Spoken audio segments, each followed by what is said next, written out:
Scarlett Vance had authenticated a fake Michelangelo once. She'd spotted it in 3 seconds. The pigment was wrong. The canvas aged artificially. The dealer had almost cried when she pointed it out, which meant he already knew. She'd never forget that feeling. The instant certainty that something you're looking at isn't what it pretends to be. She felt it now. Marcus Webb, her fiancé of 14 months, was currently kissing another woman behind a 2nd-century Roman marble. His hand was on her hip. Her fingers were in his hair. And the woman was Scarlett's cousin, Jenna, who was supposed to be in Miami. Scarlett's champagne flute stopped halfway to her mouth. The glass was cold. The room was not. The Met's Great Hall blazed with crystal chandeliers and old money and the quiet hum of 300 people who'd paid $10,000 a plate to feel virtuous. She'd been here for 3 hours, smiling, networking, telling anyone who asked that Marcus was around somewhere, probably talking investments. You know how he is. She knew how he was now. Jenna pulled back from the kiss, laughing at something, and her eyes swept across the room and landed on Scarlett. Most people, when caught, show something.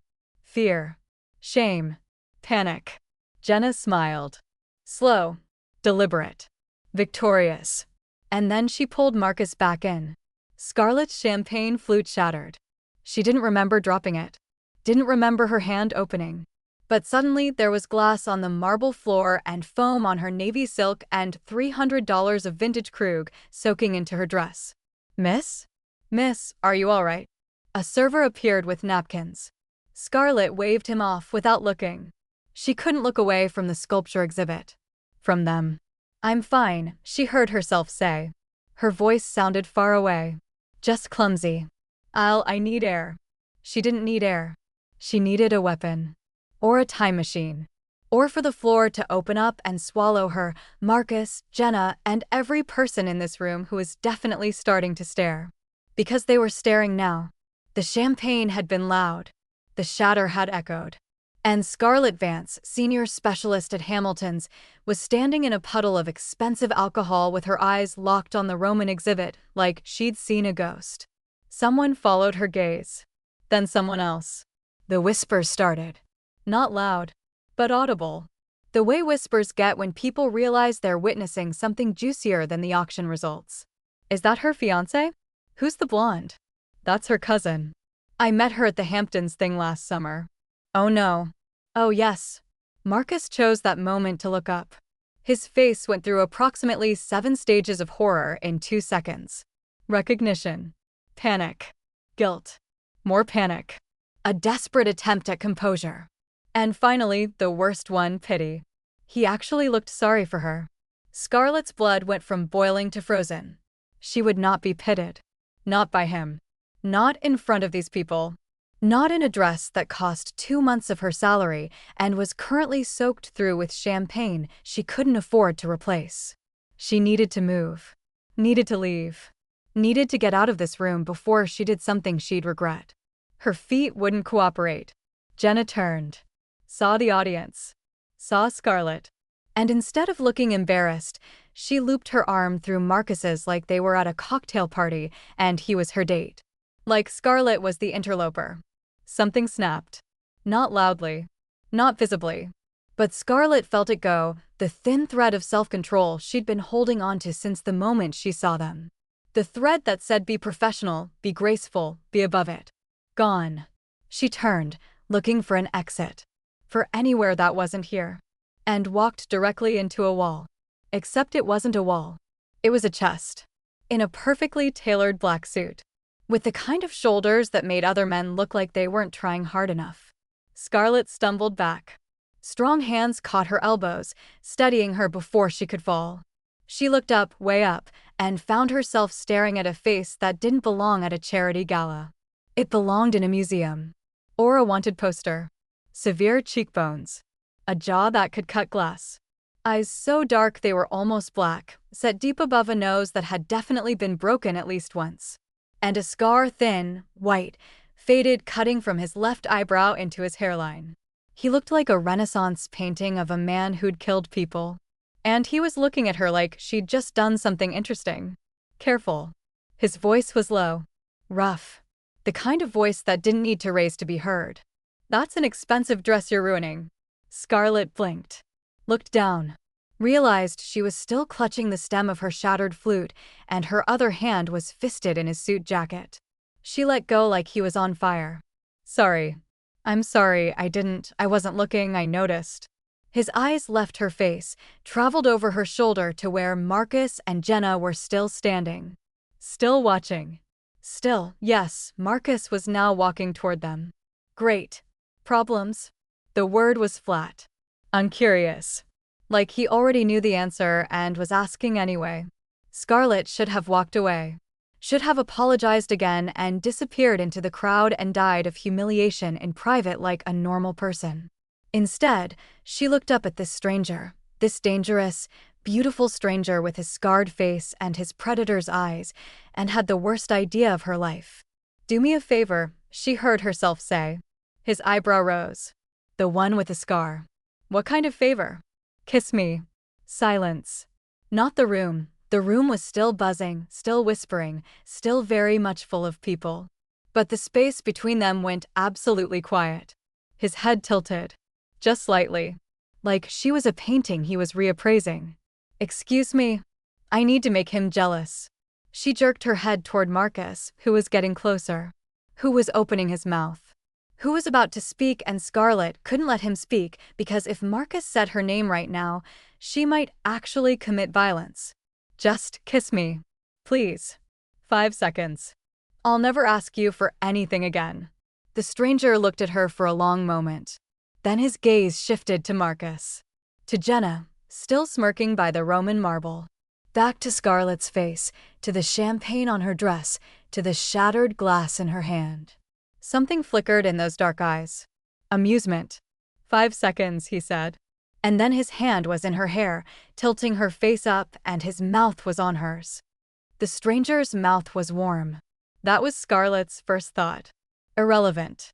Idiotic. But true. His lips were warm against hers, and his hand was solid in her hair, and he smelled like expensive cologne and something darker, like cedar and smoke and old money that didn't need to announce itself.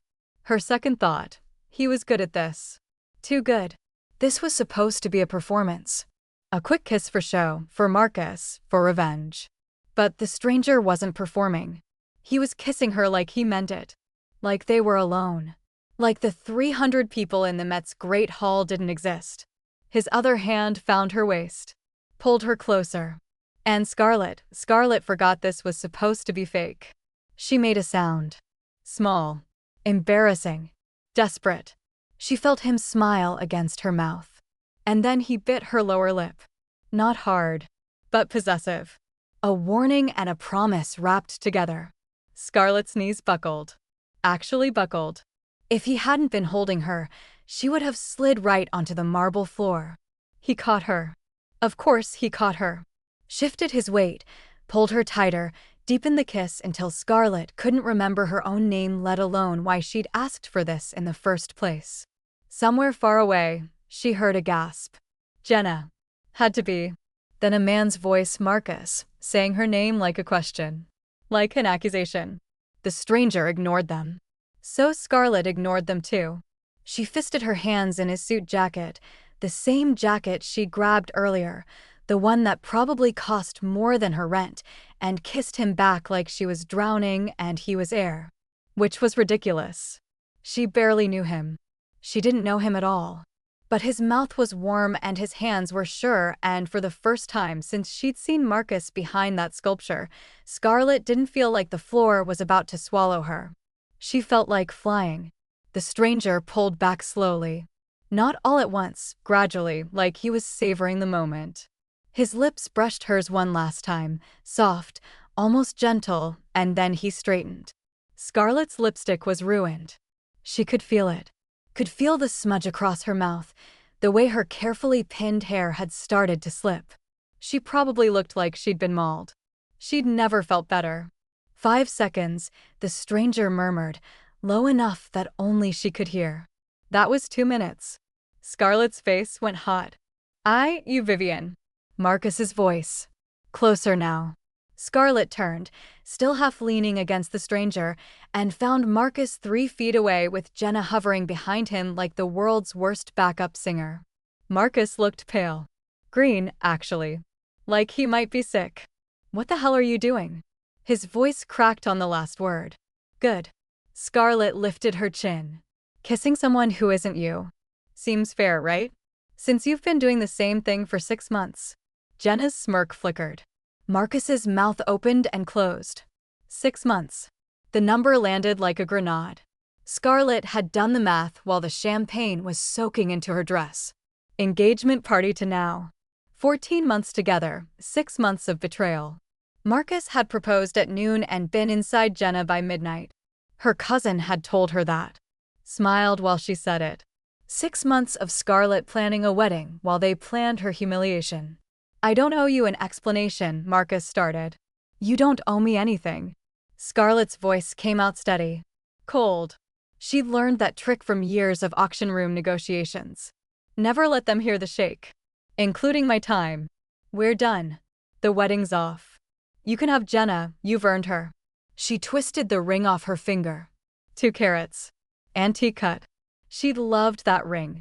She threw it at his chest. It bounced off his lapel and skittered across the marble floor. Someone nearby gasped.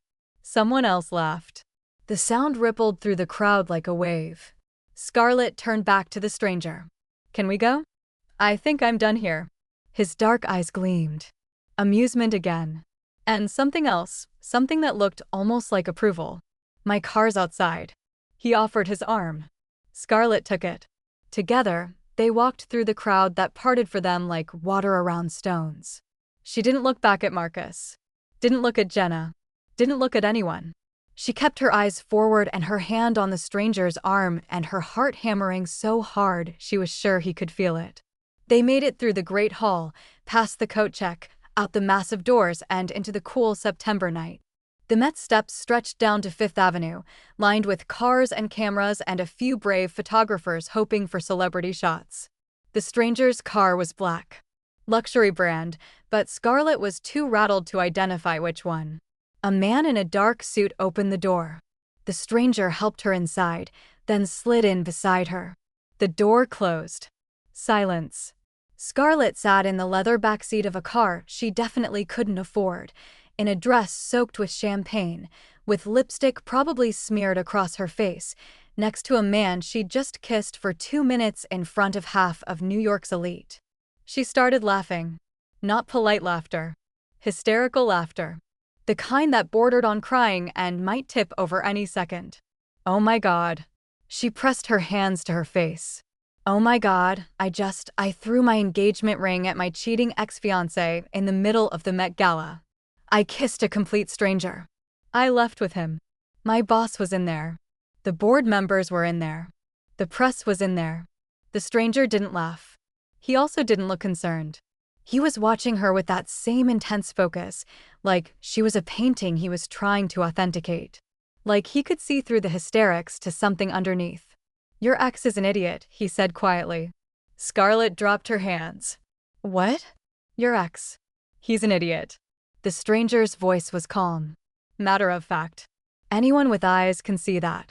You're worth 10 of him. 20 of the blonde." Scarlett stared at him. "You don't even know me.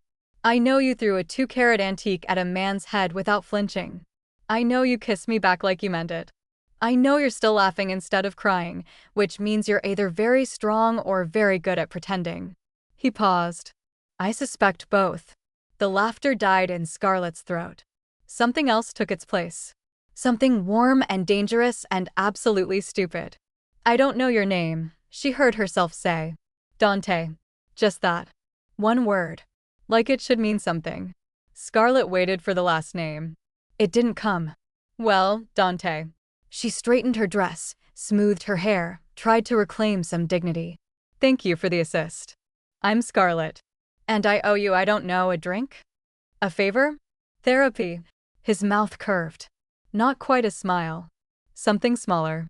More private. "You owe me nothing." The car started moving. Scarlett hadn't noticed it pulling away from the curb. She looked out the window. They were heading downtown, away from the Met, away from her life. Where are we going? Somewhere quiet. You need to decompress before you go home and spiral alone. Dante's eyes met hers in the dim light. Unless you'd rather I take you straight back? Scarlett should have said yes. Should have gone home, crawled into bed, and spent the next week pretending tonight never happened. Instead, she heard herself say, "Quiet sounds good." Dante nodded once. Like he'd expected that answer.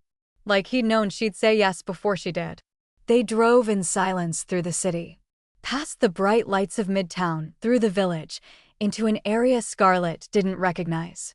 The car stopped outside a building that looked like a converted warehouse. Industrial. Expensive. Private. "This is you?" she asked. "This is me." He opened his door, stepped out, offered his hand. Last chance to run. Scarlett looked at his hand. Strong. Scarred across the knuckles. A hand that had done things she could tell. Things that weren't polite or legal or safe. She took it anyway. The building's elevator required a key. The penthouse at the top required more than that. It required connection Scarlett couldn't imagine. The doors opened onto a space that stole her breath. Floor-to-ceiling windows. Manhattan spread out like diamonds below. Furniture that probably cost more than her apartment. And the art. Scarlett's professional brain kicked in before her personal brain could catch up. That's a Caravaggio. She walked toward the wall without meaning to. That's the Narcissus. It's been missing since 1969. Dante's voice came from behind her. Stolen from a private collection in Rome. Reappeared last year at auction. I was the winning bidder. Scarlett turned. That's not possible. The Narcissus isn't on the market. It's not in any catalog. It's here. He gestured at the painting. Authenticated. Documented. Completely legal. She stared at him. At the painting. Back at him. You're a collector. I'm many things. Something cold slid down Scarlett's spine. She looked at the other walls. A Monet. A small Degas. What looked like a Modigliani sketch. All of them pieces she'd studied. All of them pieces with complicated provenance. All of them, if she was right, worth more than most countries' GDP. You're not just a collector. Her voice came out quieter than she meant. You're the collector. The one the FBI watches. The one Dante Rossetti. He said it like he was introducing himself at a cocktail party. Like the name didn't come with a file. A dossier. A decade of federal interest. I thought you might recognize the name eventually. Scarlett's back hit the wall. Not literally, she was too far from the wall for that. But she felt it. The impact. The realization. She'd kissed Dante Rossetti. The Dante Rossetti. The man they called the ghost of the art world. The man who'd never been convicted of anything but who everyone knew ran the East Coast's most sophisticated stolen art network. She'd grabbed him. Begged him. Kissed him. In public. In front of 300 witnesses. Breathe, Dante said quietly. You're turning colors. Scarlett sucked in air. You're Dante. Yes. We've covered that. You're the alleged. His mouth curved again. The FBI hasn't proven anything. Scarlett's knees gave out. She slid down the wall. There was a wall now. Her back had found one and landed on a floor that probably cost more per square foot than her monthly salary. Dante Rossetti looked down at her. Not concerned. Not amused. Something in between. That's usually the part where people run, he observed. I can't run. Scarlett's voice was faint. My legs don't work. He crouched in front of her, bringing himself to her level. Close enough that she could see the flecks of amber in his dark eyes. Close enough that she could smell that cologne again. Cedar and smoke and danger. Would you like a drink? Yes. What kind? Something that will make me forget I just kissed the most wanted man on the East Coast. Dante's smile finally broke through. Slow. Dangerous. Beautiful. I have a 1945 Chateau Margaux that might do the trick. Scarlett stared at him. That's a $100,000 bottle of wine. I'm aware. He stood, offered his hand again. Are you going to sit on my floor all night, or are you going to let me pour you the best wine you've ever tasted? She should have said no. Should have asked him to call a car. Should have run legs working or not as far and as fast as she could. Instead, she took his hand. Pour. Dante poured the wine like a priest handling communion. Slow, reverent. The bottle tilted just so, the liquid catching light like liquid ruby. Scarlett watched from his kitchen island, because apparently Dante Rossetti had a kitchen, and apparently it was bigger than her entire apartment, and apparently none of this was helping her process anything. The Margaux breathed in its decanter. 1945, one of the most sought-after vintages in existence. Produced after the liberation of France, when vineyards had been neglected during the war, but the grapes that survived were extraordinary. Scarlett had read about this wine. Written papers about this wine. Never thought she'd taste it. You're shaking, Dante observed. He was right. Her hands, flat on the marble counter, were trembling. It's been a night. It has. He slid a glass toward her. The crystal was heavy. Perfectly clear. The wine inside was the color of aged garnets and dying embers. Taste it. Before you spiral any further.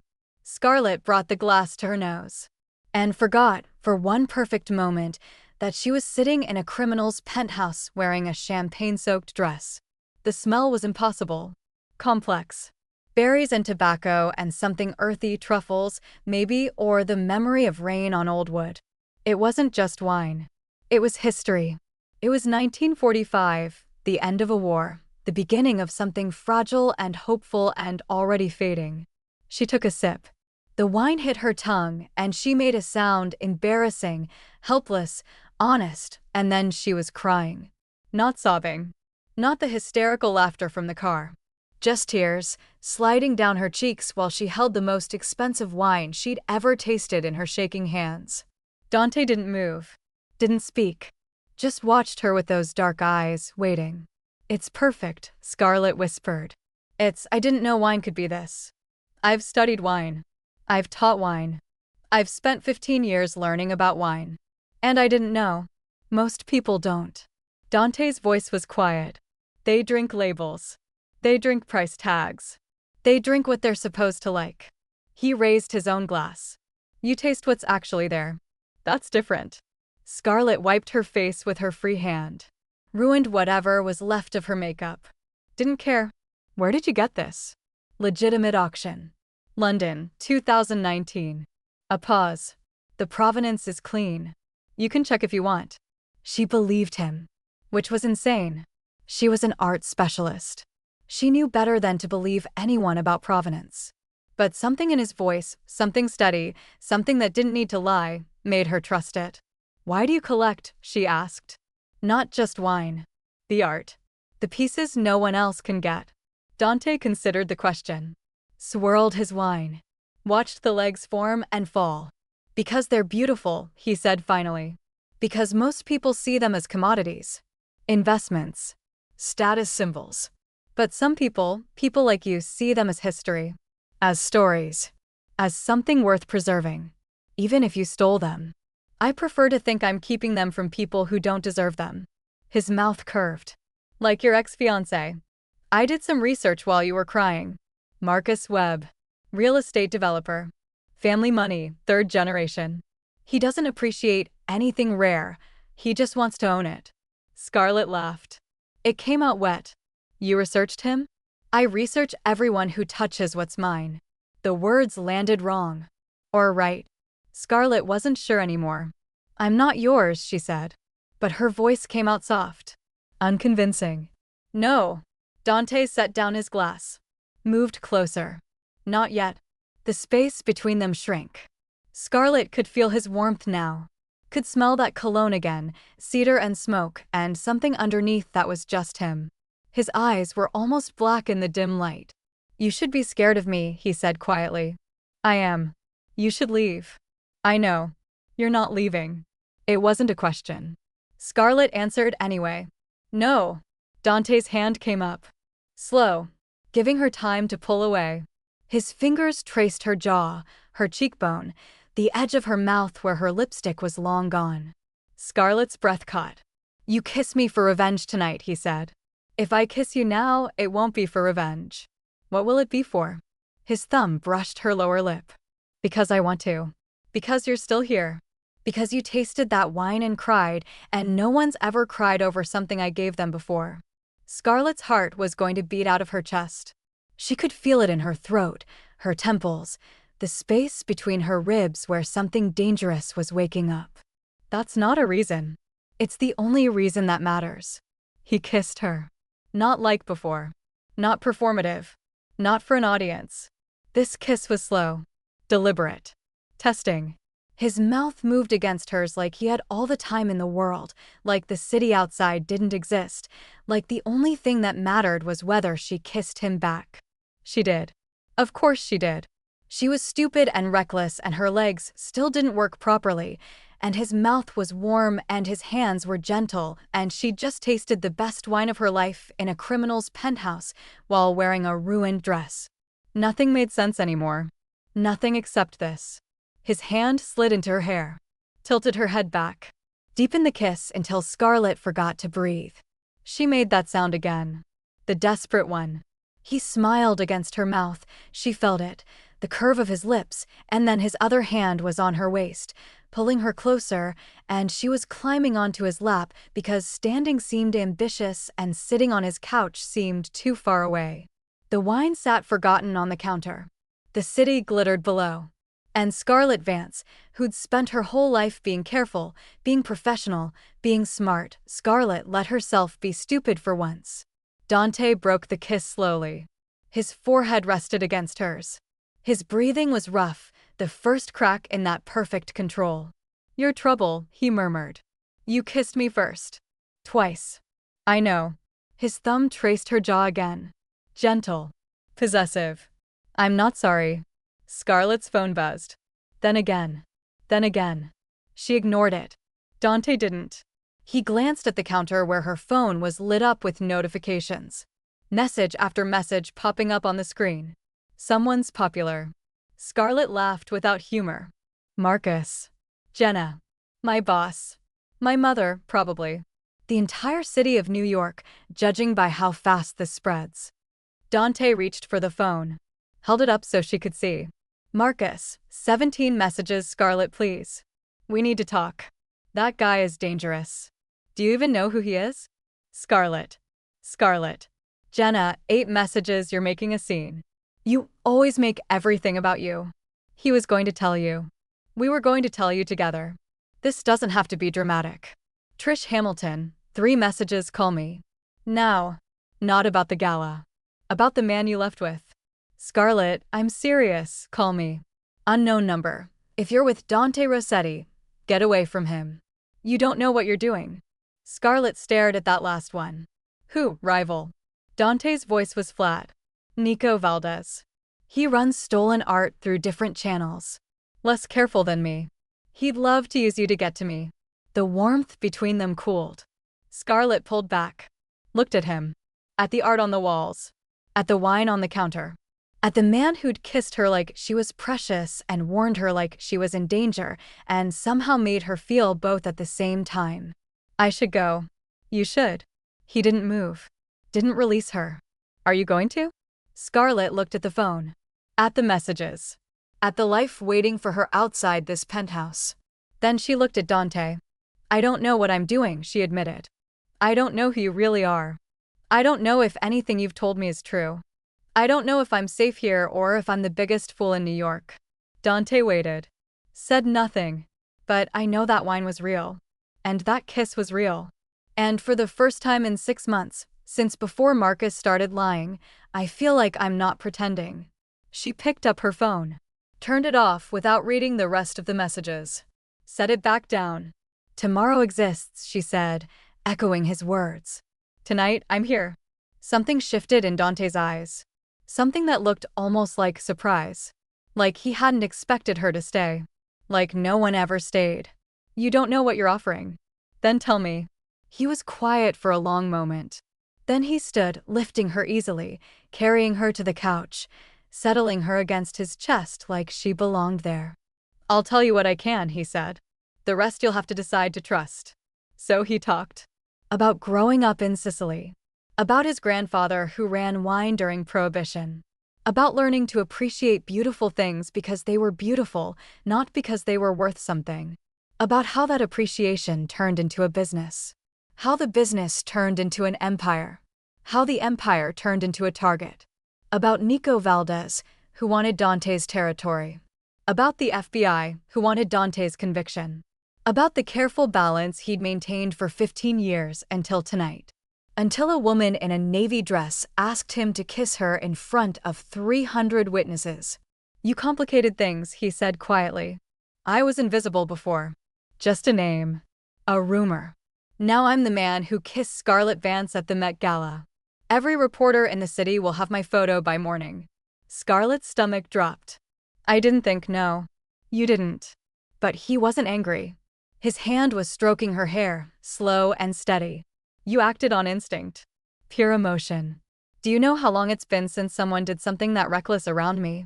People are usually careful around you. People are usually terrified." A pause.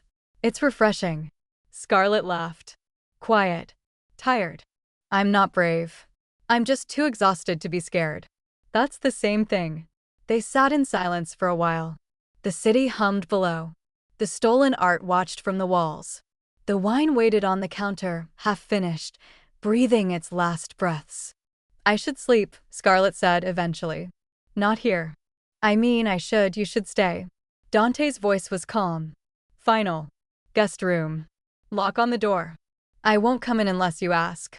She should have argued. Should have called a car. Should have gone home to her own bed and her own life and her own increasingly complicated problems. Instead, she nodded. He showed her to a room. White walls. A Monet above the bed. Sheets that cost more than her first car. He didn't try to kiss her again. Didn't push. Just stood in the doorway, watching her with those dark eyes. "Scarlett." "Yes. Your ex is going to try to contact you tomorrow. Your boss is going to have questions.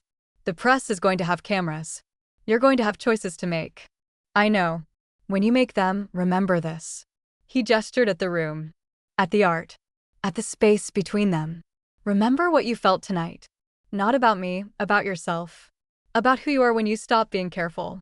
He left before she could answer. Scarlett lay in the dark, staring at the ceiling, the taste of 1945 Margot still on her tongue.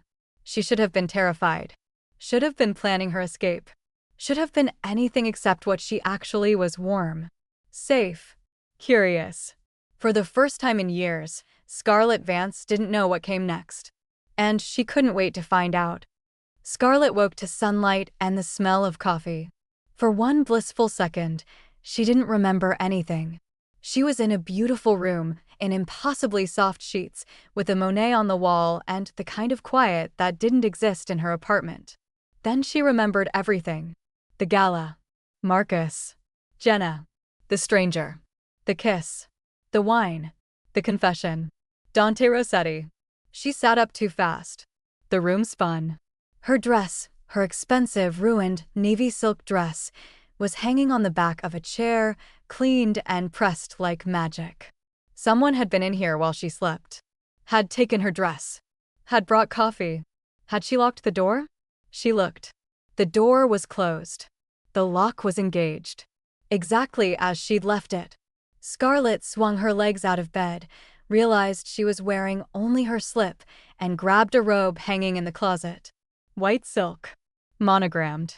Definitely not hers. The coffee was on a small table by the window, along with fresh fruit, pastries, and a handwritten note. Breakfast. Dress is wearable. No pressure to stay or go. No pressure. As if any of this was normal.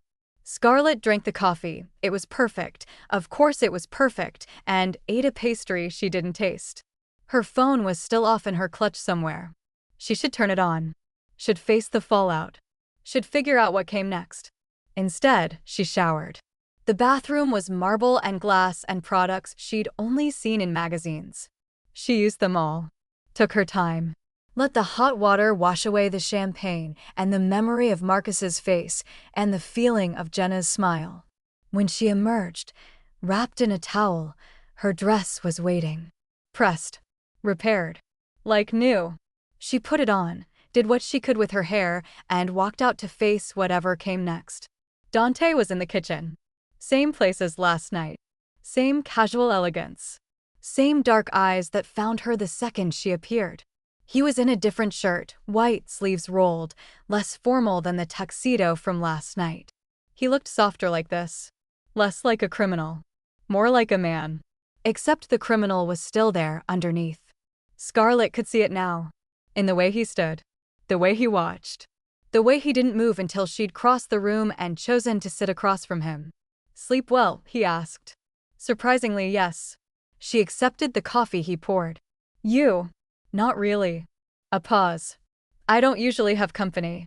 "Company that stays, or company at all?" His mouth curved. "Either." Scarlett sipped her coffee. Tried to pretend her heart wasn't racing. "I should turn on my phone." "You should." "I'm going to have approximately 800 messages.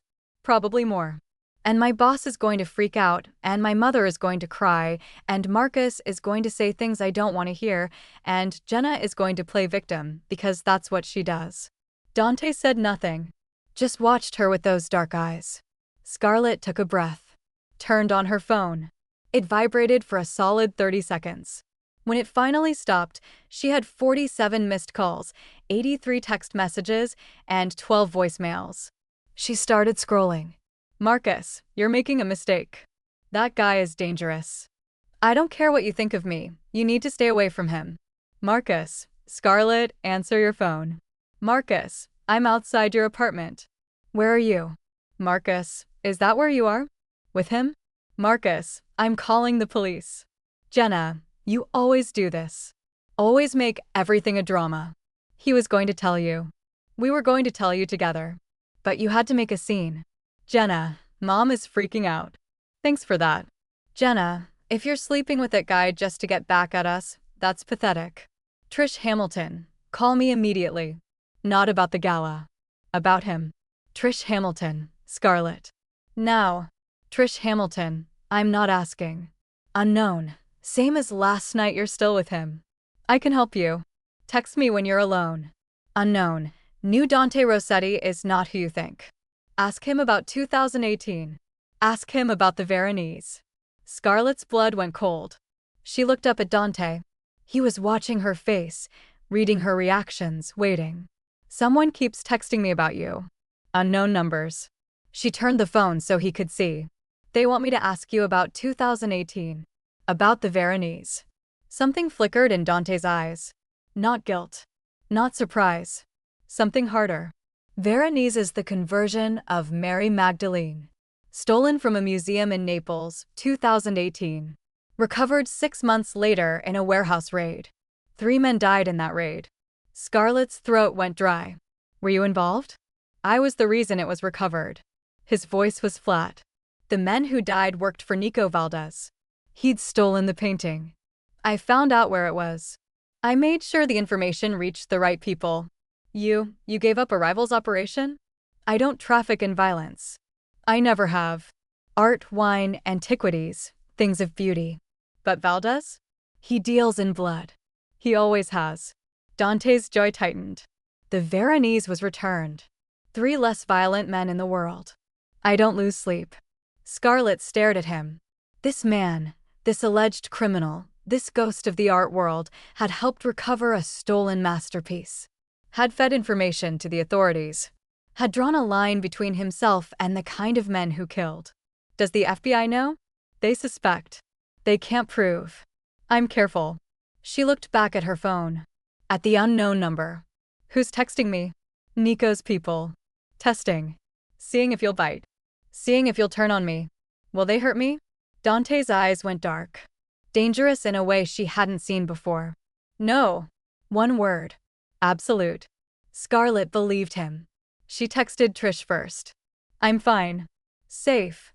We'll explain later." Then her mother. Alive. Not dead. Stop crying. Then she blocked Marcus and Jenna without reading the rest. The unknown numbers she left on read. Dante watched the whole thing.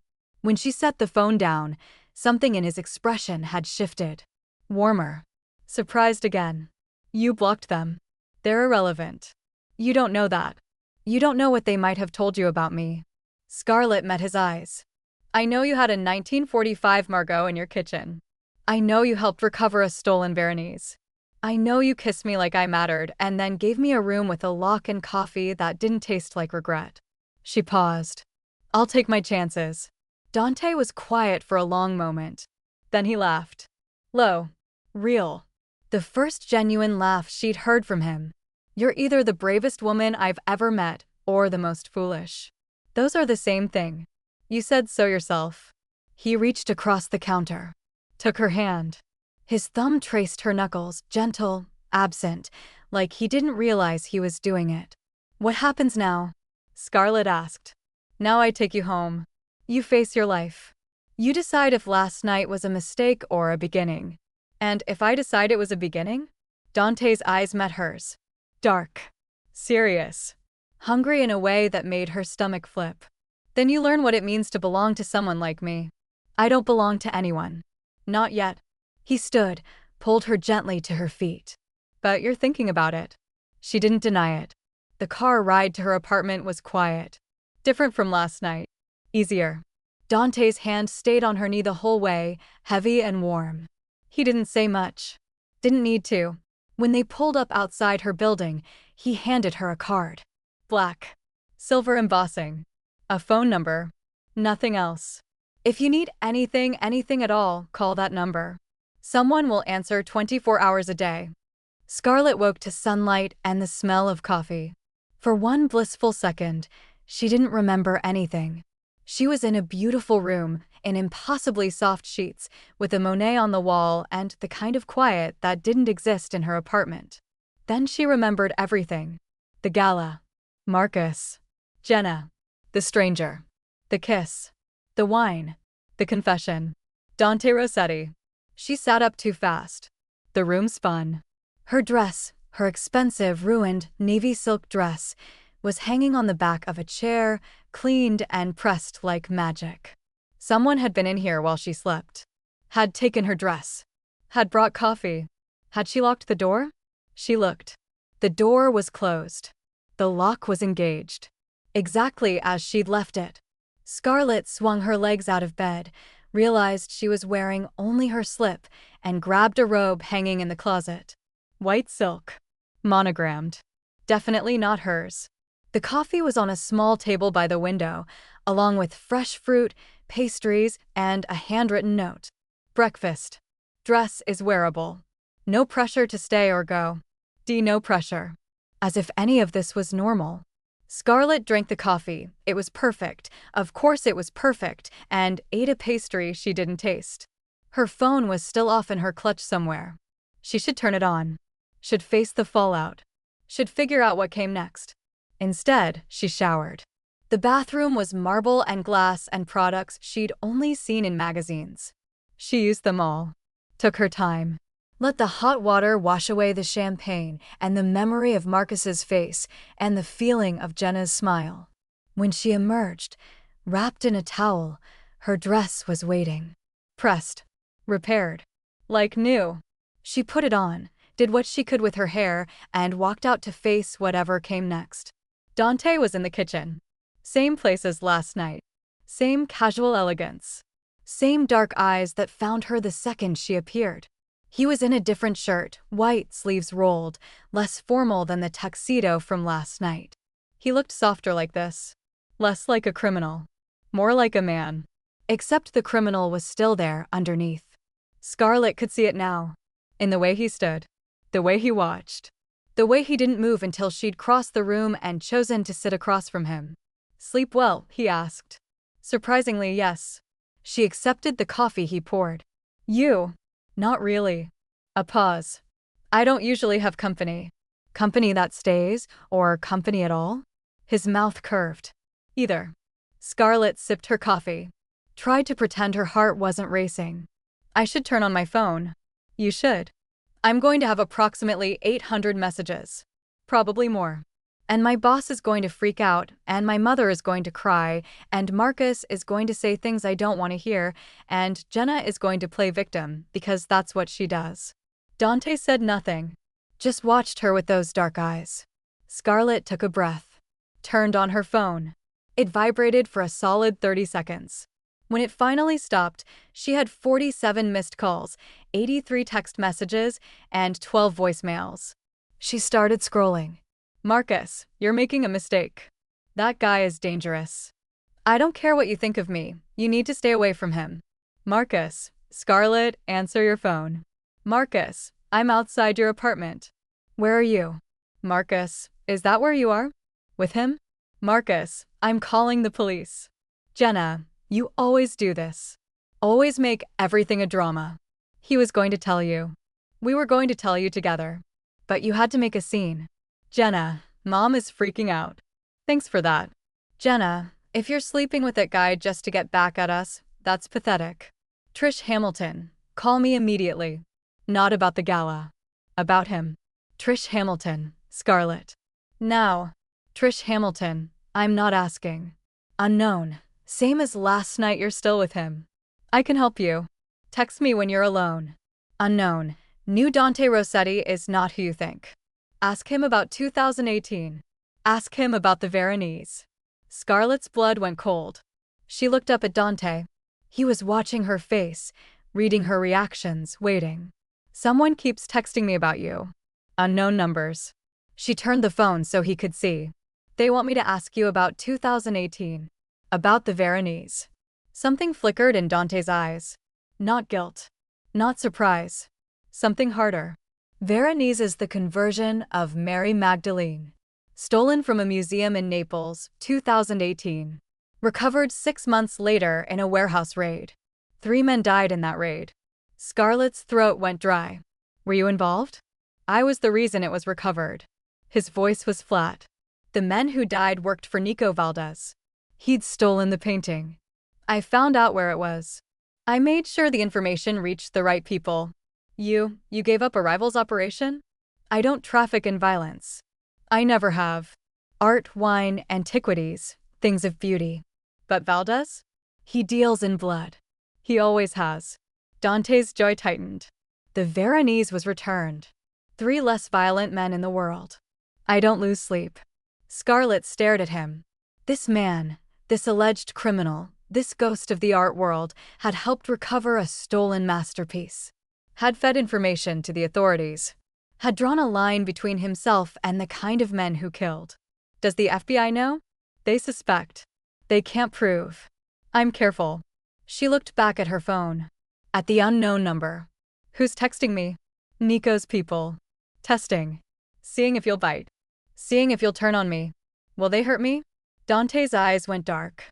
Dangerous in a way she hadn't seen before. No. One word. Absolute. Scarlett believed him. She texted Trish first. I'm fine. Safe. We'll explain later. Then her mother. Alive. Not dead. Stop crying. Then she blocked Marcus and Jenna without reading the rest. The unknown numbers she left on read. Dante watched the whole thing. When she set the phone down, something in his expression had shifted. Warmer. Surprised again. You blocked them. They're irrelevant. You don't know that. You don't know what they might have told you about me. Scarlett met his eyes. I know you had a 1945 Margot in your kitchen. I know you helped recover a stolen Veronese. I know you kissed me like I mattered and then gave me a room with a lock and coffee that didn't taste like regret. She paused. I'll take my chances. Dante was quiet for a long moment. Then he laughed. Low. Real. The first genuine laugh she'd heard from him. You're either the bravest woman I've ever met or the most foolish. Those are the same thing. You said so yourself. He reached across the counter. Took her hand.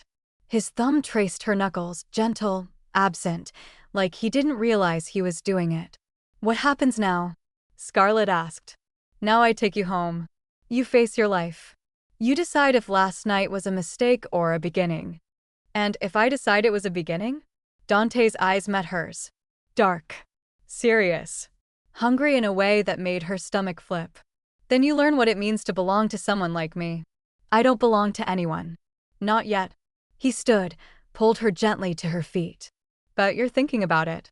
She didn't deny it. The car ride to her apartment was quiet. Different from last night. Easier. Dante's hand stayed on her knee the whole way, heavy and warm. He didn't say much. Didn't need to. When they pulled up outside her building, He handed her a card. Black. Silver embossing. A phone number. Nothing else. If you need anything at all, call that number. Someone will answer 24 hours a day. Scarlett took the card. Is this yours? This is Frankie. My underboss. He's safer than me right now. Safer how? Dante's jaw tightened. Valdez knows your face now. Knows you stayed. He'll watch you. Test you. Try to use you. Frankie's people will watch back. You won't see them, but they'll be there. Scarlett should have been terrified. Should have refused. Should have run. Instead, she leaned in and kissed him. Quick. Firm. A promise. I'm not easy to use, she said against his mouth. Ask Marcus. Dante's smile was slow and dangerous. I'm starting to understand that. She got out of the car. Walked to her building. Didn't look back until she was inside. When she did, the car was gone. But she noticed a black SUV across the street. Tinted windows. Engine running. Frankie's people. Watching. Scarlett went inside, climbed the stairs to her third-floor walk-up, and stood in her tiny apartment surrounded by her carefully curated life. Books on art history. A framed print of a Monet she'd never afford. Wine glasses from collections past. Everything looked smaller now. Tamer. She pulled out her phone. One new message. Unknown, Frankie, you're safe. We're outside. Go about your day. Scarlett laughed. Shook her head. Started getting ready for work. Because she had a job. A life. A reputation to salvage. And apparently, a shadow now. The day was chaos. Trish Hamilton met her at the office door. Pulled her into a conference room. Demanded details. Scarlett gave her the edited version. Gala. Found Marcus cheating. Kissed a stranger. Left with him. Didn't know who he was until later. Trish's face went through several expressions. Horror. Amazement. Something that looked almost like respect. You kissed Dante Rossetti. Apparently. In front of everyone. That part was the point. Trish stared at her. Then laughed. Sharp and surprised. Girl, you've got more nerve than I thought. I'm not sure nerve is the right word. It's exactly the right word. Trish sobered. He's dangerous, Scarlett. Not the way people think, he's not a killer. But he moves in circles that eat people like us alive. If you're involved with him, I'm not involved. I had one night. Does he know that? Scarlett thought about his hand on her knee. His thumb on her knuckles. The way he'd said not yet. He knows I'm thinking about it. Trish closed her eyes. God help us all. The rest of the day passed in a blur. Colleagues stared. Whispered. Pretended not to. Scarlett's phone buzzed constantly, reporters now, along with everyone else. She ignored them all. At 5 o'clock, she walked out of the building. The black SUV was still there. So was Dante. He was leaning against a different car, a dark sedan this time, less conspicuous, wearing a leather jacket and looking like he'd stepped out of a movie. He pushed off when he saw her. Stalking me? Scarlett asked. Protecting my investment. I'm not an investment. No. He opened the passenger door. You're not. She got in. They drove in silence for a while. Not toward her apartment. Not toward his penthouse. Somewhere else. Where are we going? Dinner. Somewhere private. Somewhere Valdez's people can't listen.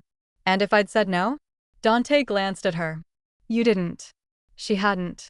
The restaurant was in Brooklyn. Small. Italian. No sign outside. The owner greeted Dante like family, led them to a back room with a table for two and a bottle of wine already breathing. Dinner with a criminal, Scarlett said, sitting. Week 2 of my new life. Alleged criminal. Right. Alleged. Dante poured the wine. A Barolo, 2010. Not as rare as last night, but beautiful. Valdez contacted you again? Scarlett checked her phone. 3 times. Same number. Same tone. He's lying to you. Ask him about the fire in 2015. Dante's expression didn't change. But something in his eyes went cold. 2015, a warehouse in New Jersey. Stolen art stored there, pieces Valdez had taken. The fire was ruled accidental. It wasn't. He burned it himself to destroy evidence. 3 people died. Workers. Not his people, innocents. Scarlett's stomach turned. He killed 3 people to cover his tracks? He doesn't see it that way. He sees it as cleanup. Dante's jaw tightened. That's the difference between us. I deal in things. He deals in death. And he wants what I have. Which is? Dante looked at her. Direct. Unblinking. Territory. Legitimacy. The art world's respect. And now he paused. Someone who matters. Scarlett's heart stumbled. I matter. You stayed. You blocked him. You got in my car tonight without asking where we were going.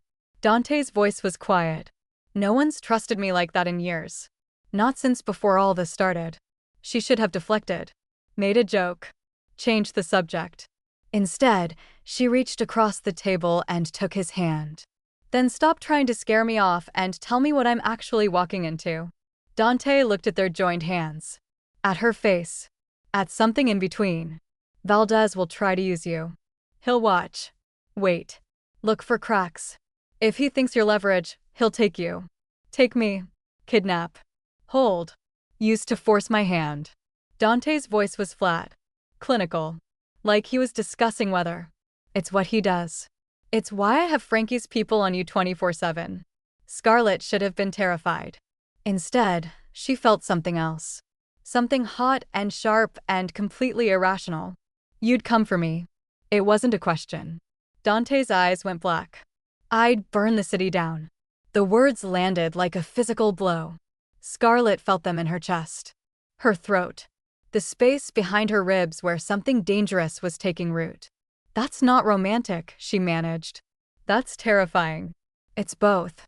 His thumb traced her knuckles. That's what you're choosing. If you choose it. Dinner came. They ate. Talked about other things. Art. Wine. Her work at Hamilton's.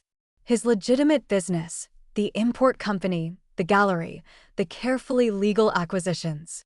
By the time dessert arrived, Scarlett had almost forgotten about Valdez. Almost. Dante drove her home himself this time. No Frankie. No SUV. Just the 2 of them in his sedan, moving through the city like anyone else. At her building, he walked her to the door. Go inside. Lock up. Frankie's people are outside. You're safe. Scarlett looked up at him. At his scarred face and his dark eyes and the mouth that had kissed her like she mattered. Come upstairs. Dante stilled. That's not, I know what it is. She stepped closer. I'm not asking for protection. I'm asking for you. For a long moment, he didn't move. Then his hand came up. Cupped her face. His thumb traced her cheekbone the way it had that first night. You're sure? I stayed. I blocked him. I got in your car. I asked you to dinner. Scarlett held his gaze. How many signs do you need? Dante kissed her. Not gentle this time. Not testing. This was possession. Claiming. His hands in her hair, her back against the door, his body pressed against hers like he couldn't get close enough. Scarlett kissed him back with everything she had, the fear she wouldn't admit, the want she couldn't hide, the stupid reckless hope that maybe, just maybe, this wouldn't destroy her. He pulled back, breathing hard. Upstairs. Now. She grabbed his hand and pulled him inside. Scarlett's apartment was small. That was her first thought as she pulled Dante through the door. Her third-floor walk-up with its slanted ceilings and second-hand furniture and carefully curated art prints suddenly felt embarrassingly modest. Dante didn't seem to notice. He was looking at her. Only at her. His eyes dark and focused in a way that made her forget about the apartment entirely. Tell me to leave, he said quietly. Last chance. Scarlett grabbed his jacket and pulled him down. The kiss was different from before. Slower. Deeper. No performance. No audience. Just the 2 of them in her tiny living room with the streetlight filtering through thin curtains. Dante's hands found her waist. Lifted her like she weighed nothing. She wrapped her legs around him without thinking, and he carried her through the apartment like he'd done it 100 times. Which way? Bedroom. Left. He found it. Laid her on the bed. Followed her down. Scarlett had been with men before. Marcus. A few others. But none of them had ever looked at her like this. Like she was something precious, something rare, something worth protecting and consuming at the same time. You're thinking too hard, Dante murmured against her throat. I'm always thinking. Stop. She tried. Let her hands find their way under his shirt, over the heat of his skin, across scars she hadn't expected. He had them more than the one on his face. A long one along his ribs. A smaller one near his shoulder. Evidence of a life she couldn't imagine. Questions. His voice was rough. Later. He kissed her again, and thinking became impossible. Later, much later, they lay tangled in her sheets, the city humming outside, her tiny ceiling fan doing nothing to cool the air. Dante's hand traced lazy patterns on her back. Scarlett's head rested on his chest, listening to his heartbeat. Steady. Strong. Alive. That was, she stopped. Didn't have words. I know. Smug doesn't look good on you. Liar. His chest shook with quiet laughter. You love it. She did. That was the problem. Tell me about the scars, she said softly. Dante's hand stilled. For a moment, she thought he wouldn't answer. Then, the one on my ribs. Knife fight. Naples, 2012. I was young. Stupid. Thought I could talk my way out of anything. Could you? That time? No. His voice was dry. The shoulder. Gunshot. 2016. Deal gone wrong. Not my deal, someone else's. I was in the wrong place. And the one on your face? Car accident. 18. My mother was driving. She didn't make it. Scarlett's heart clenched. She lifted her head, looked at him. His face was calm, but his eyes were somewhere else. I'm sorry. It was a long time ago. That doesn't mean it doesn't hurt. Dante looked at her. Something shifted in his expression.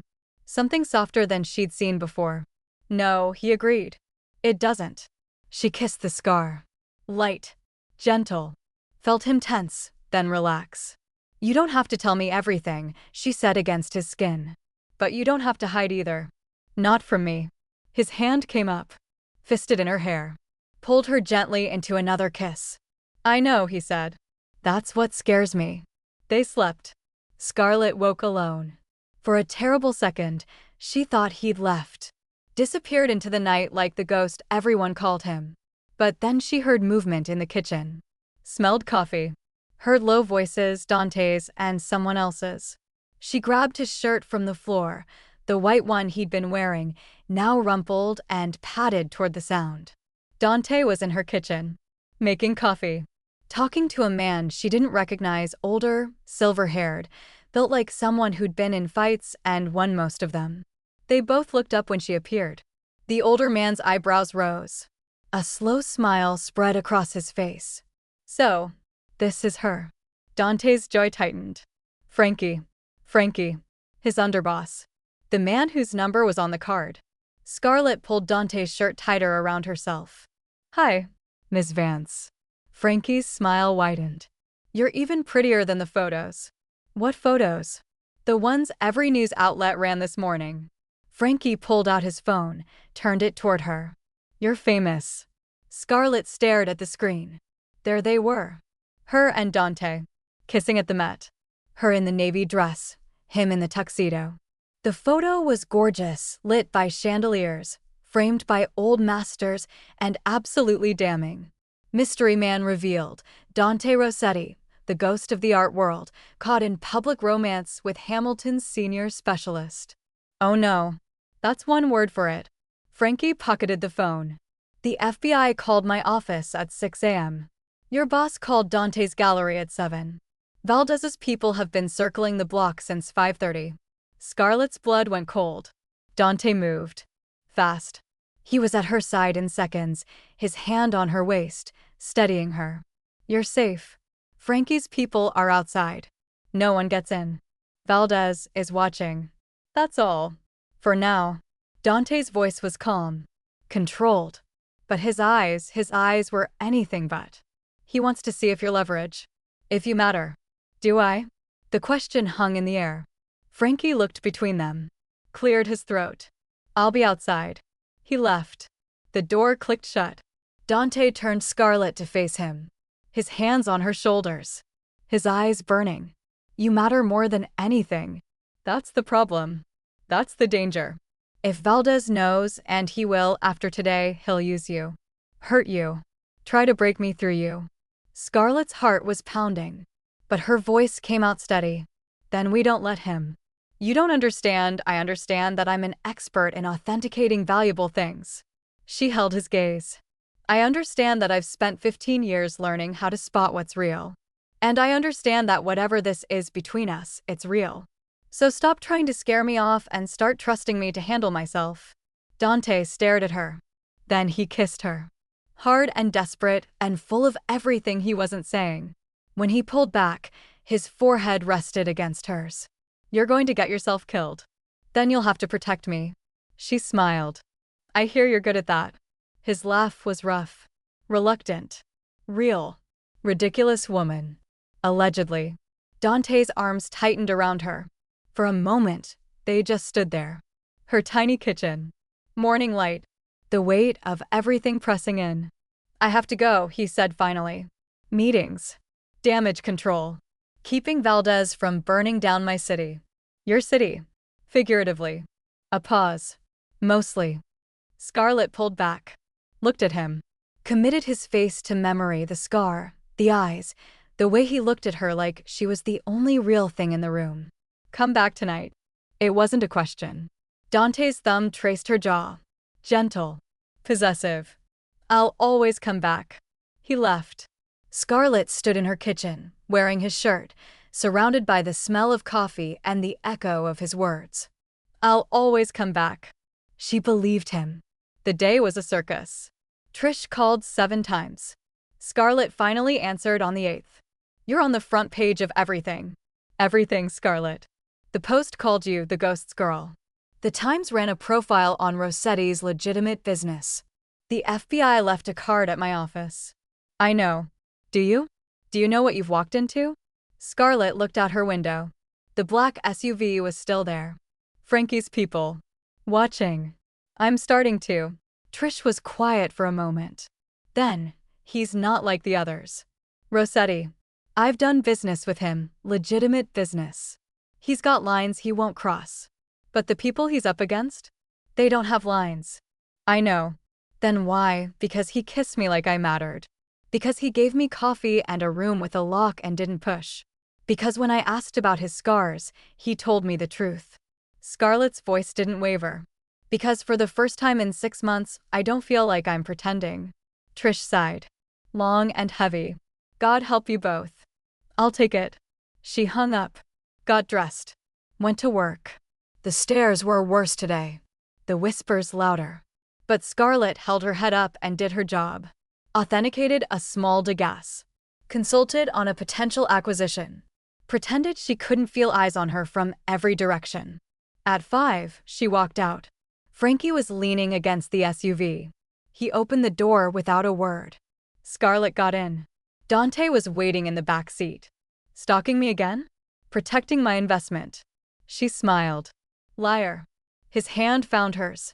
Squeezed. How was your day? Terrifying. Yours? Similar. He pulled her closer. Valdez made contact. Wants a meeting. About? About you.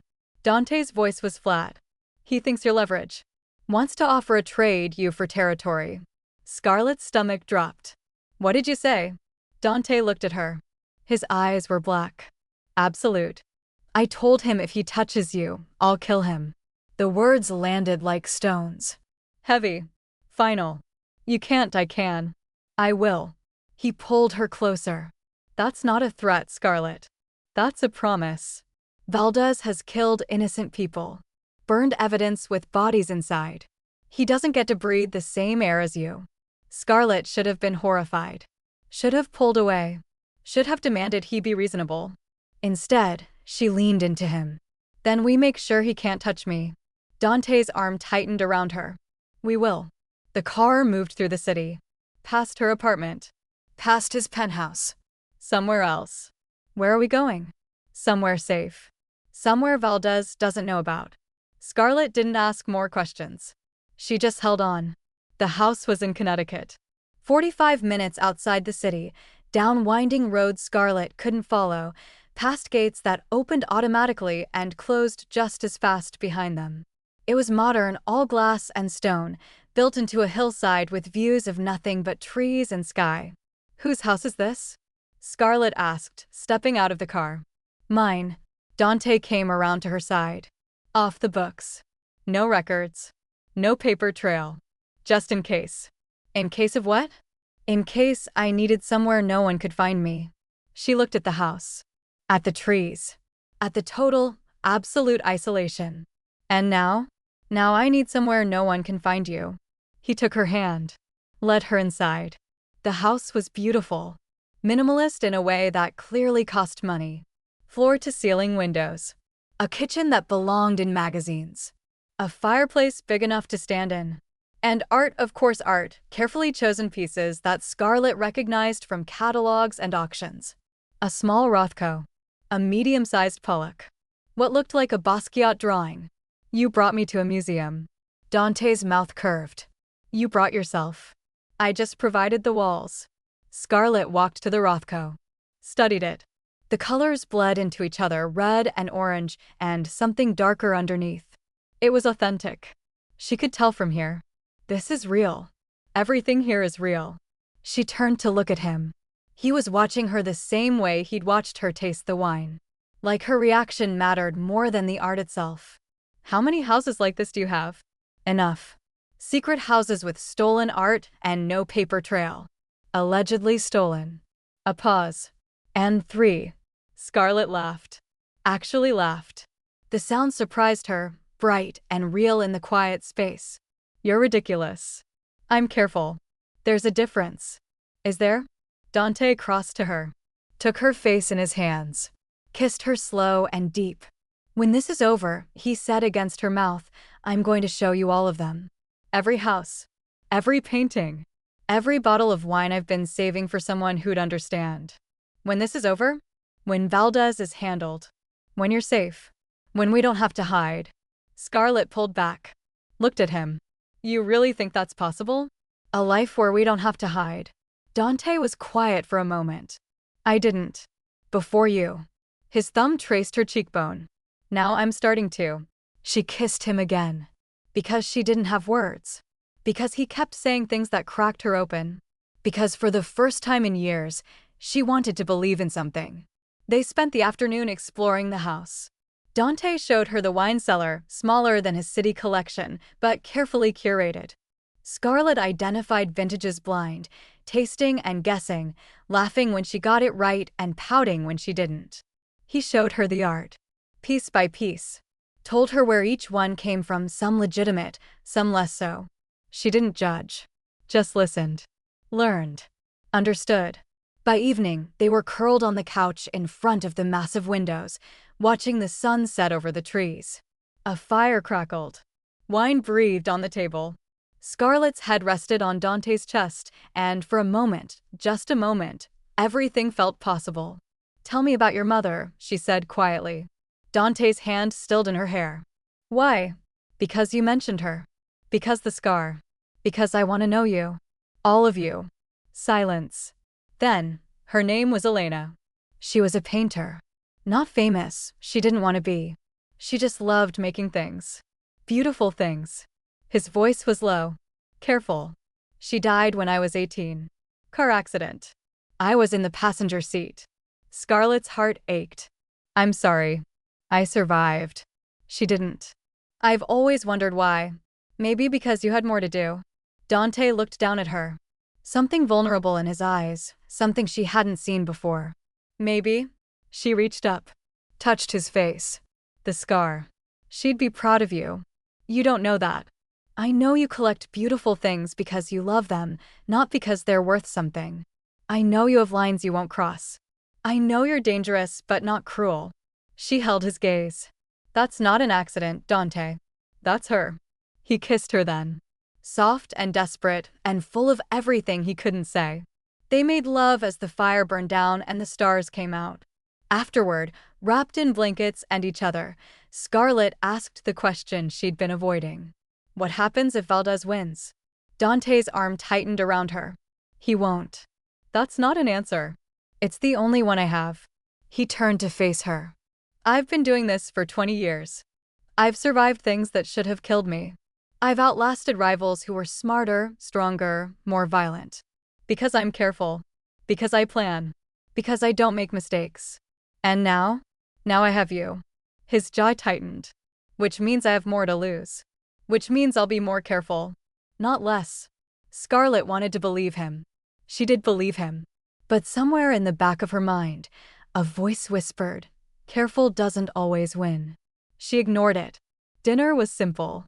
Pasta he made himself, surprising her, with a bottle of Barolo from the cellar. They ate at a small table by the window, the dark forest pressing in around them, the house glowing warm against the night. I could stay here forever, Scarlett said without thinking. Dante looked at her. Long and steady. You could. I have a job. A life. An apartment. All of that can be moved. She laughed. Shook her head. You're serious. I'm always serious. He reached across the table, took her hand. When this is over, when Valdez is gone, I want you to have choices. Stay in the city. Move here. Travel. Work. Don't work. Whatever you want. And what do you want? Dante's eyes met hers. You. Simple. Direct. Absolute. Scarlett's heart stopped. That's the truth. He squeezed her hand. I didn't expect this. Didn't want it. Didn't think I was capable of it. But you walked into that gala, asked me to kiss you, and everything changed. You barely know me. I know you taste wine and cry because it's beautiful. I know you ask about scars and don't flinch at the answers. I know you stayed when you should have run. He paused. That's enough. Scarlett didn't have words. So she kissed him instead. Later, much later, her phone buzzed. A text from an unknown number. He can't protect you forever. And Scarlett stared at the screen. Her blood went cold. Dante appeared behind her. Saw the message. His expression didn't change, but something in the room shifted. Grew darker. Tenser. He found you. Just a text. Probably tracking the number, he found you. Dante took the phone. Studied it. This number is new. Untraceable. He's letting us know he can reach you anywhere. What do we do? Dante looked at her. His eyes were black. We end this. Dante made calls. Scarlett watched from the couch as he paced the length of the great room, phone pressed to his ear, voice low and controlled. Frankie. Then someone else. Then someone else. Each conversation short. Each one ending with the same phrase, I'll handle it. The fire had burned to embers. The wine sat unfinished. Outside, the forest pressed dark against the windows, and somewhere out there, Nico Valdez was texting her phone. He can't protect you forever. Scarlett's hands were steady. That surprised her. They should be shaking. She should be packing. Running. Demanding Dante take her back to the city where there were people and lights and safety in numbers. Instead, she sat still and watched her dangerous man plan. Dante ended the last call. Turned to face her. Frankie's tracing the text. The number's a burner, but the tower ping is real. Valdez is in the city. Using it as a base. Using what as a base? An old warehouse in Red Hook. He thinks I don't know about it. Dante's mouth curved. He's wrong. Scarlett stood. Walked to him. What's the plan? You stay here. Safe. Protected. Frankie's best people are outside. That's not a plan. That's hiding. That's keeping you alive. They stood facing each other. The fire crackled. The wine breathed. The distance between them felt like miles. I'm not going to sit here while you yes. You are. Dante's voice was gentle but absolute. This isn't a negotiation, Scarlett. Valdez wants leverage. Your leverage. The only way I can do what needs to be done is knowing you're somewhere he can't reach. What needs to be done? Dante was quiet for a moment. A meeting. Neutral ground. I offer him something he wants more than territory. What's that? Me. Scarlett's heart stopped. No. Scarlett, no. She grabbed his arms. Held on. You're not trading yourself for me. That's insane. That's the only way. His hands came up, cupped her face. Listen to me. Valdez doesn't want territory. Not really. He wants me. He's wanted me for years. If I walk in alone, offer myself, he'll take it. And you'll be free. Free? Her voice cracked. Free to do what? Mourn you? Visit you in prison? Identify your body. Dante flinched. Just slightly. But she saw it. It won't come to that. You don't know that. I know I've survived worse. That's not. Scarlett pulled back. Pressed her hands to her face. Breathed. That's not good enough. I didn't choose you so you could sacrifice yourself. I chose you because she stopped. Because what? Because he kissed her like she mattered? Because he looked at her like she was precious? Because for the first time in years, she felt alive? Because I love you. The words hung in the air. Dante went still. Scarlett. I love you. She dropped her hands. Met his eyes. I know it's insane. I know we've known each other 4 days. I know you're a criminal and I'm an auction specialist and this makes no sense. But I love you. And I'm not letting you walk into a trap. Dante stared at her. Then he crossed the distance, pulled her into his arms, and kissed her like the world was ending. Which it might be. When he finally pulled back, his forehead rested against hers. I love you too. His voice was rough. Broken. That's why I have to do this. There has to be another way. There isn't. He stroked her hair. Gentle. Soothing. But I'm not walking in blind. Frankie will have people in place. Wire. Backup. If Valdez tries anything, he won't walk out. And if he tries anything before you get there? Dante's jaw tightened. He won't. He wants the meeting. Wants to gloat. Wants to watch me surrender. A pause. He's waited years for this moment. He'll savor it. Scarlett wanted to argue. Wanted to scream. Wanted to lock him in this house and never let him leave. Instead, she asked when. Tomorrow night. 24 hours. 24 hours until the man she loved walked into a warehouse with a man who killed innocent people and burned them with the evidence. Then we have tonight. Dante's eyes softened. We have tonight. They didn't sleep. Not really. They made love. Talked. Made love again. Drank the wine. Watched the stars roll past the windows. Scarlett memorized everything, the way he looked in the firelight, the sound of his laugh, the weight of his hand on her hip. At some point, she cried. Quietly, so he wouldn't notice. But he noticed. Of course he noticed. He held her until the tears stopped and didn't say a word. Dawn came too fast. Scarlett woke in his arms, the room gray with early light. Dante was already awake. Watching her. You should have slept. So should you. He smiled. Small. Sad. Couldn't. Wanted to remember this. Don't talk like that. She pressed closer. You're coming back. I am. He kissed her forehead. I promise. Promises. What were promises against a man like Valdez? But Scarlett held on to it anyway. The day passed in strange suspension. They ate breakfast. Showered together. Walked the property, hand in hand, pretending they were normal people with normal lives. Dante showed her the garden he'd never planted, the trail he'd never hiked, the future he'd never imagined until now. I could see you here, he said, looking at the trees. Reading on the porch. Learning to garden. Getting bored and flying to Paris for the weekend. Sounds expensive. It sounds like you. He turned to her. After this, if I come back, will you stay? Scarlett looked at the house. The trees. The life she could have here. I'll stay. Dante kissed her. Long and deep and full of promises. At 4 o'clock, Frankie arrived. He looked grim. Professional. He and Dante spoke in low voices while Scarlett watched from the window. Maps were consulted. Phones checked. A small device, wire, she realized was clipped to Dante's shirt. Frankie glanced at her once. Nodded. Left. Dante came inside. It's time. Scarlett's throat closed. I'm coming with you. No. I could wait in the car. Frankie's car. Just no. He took her face in his hands. You stay here. Frankie's people are outside. The house is secure. No one gets in or out. You wait. You trust me. You don't open the door for anyone. What if, no what ifs. He kissed her. Hard. Desperate. I love you. I'm coming back. That's all. Scarlett nodded. Because she couldn't speak. Because if she spoke, she'd beg. Dante kissed her one last time. Then he was gone. The door closed. The house went silent. Scarlett stood in the middle of the beautiful room, surrounded by stolen art and expensive furniture, and waited for her world to end. The house had never felt so empty. Scarlett paced. Stopped. Paced again. Checked her phone, no signal. Dante had disabled it before he left. For her safety, he'd said. So Valdez couldn't track her.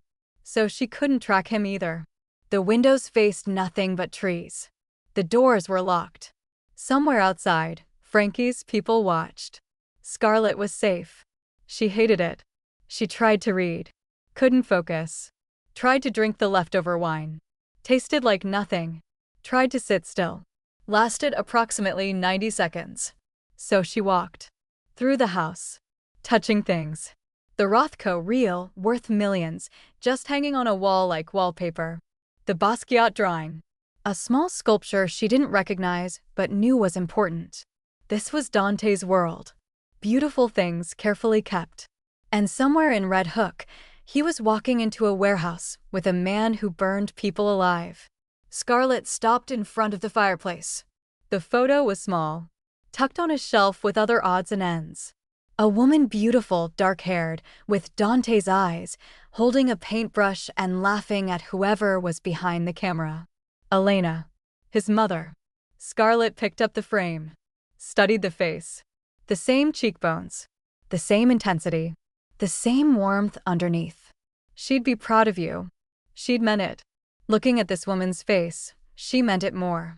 A sound. Scarlett froze. The house was silent. The trees were silent. But something had shifted, some tiny noise that didn't belong.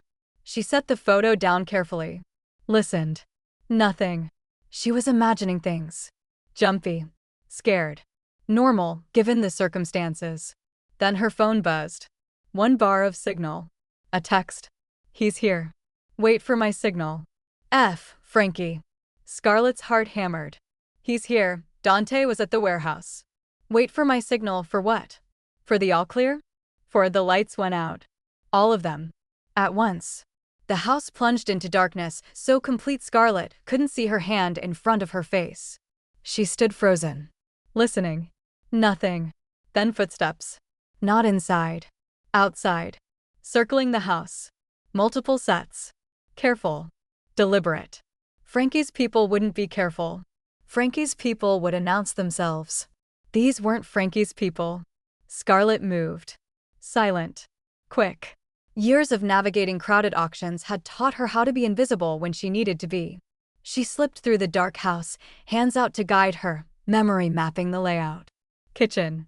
Dining area. Hallway. Bedroom. The safe room. Dante had shown her that morning. If anything happens, anything, you go here. Lock the door. Don't open it for anyone but me. She found the door. Fumbled for the handle. Pulled. Locked. No, not locked. Stuck. The wood was warped, swollen from humidity, refusing to budge. Behind her, glass shattered.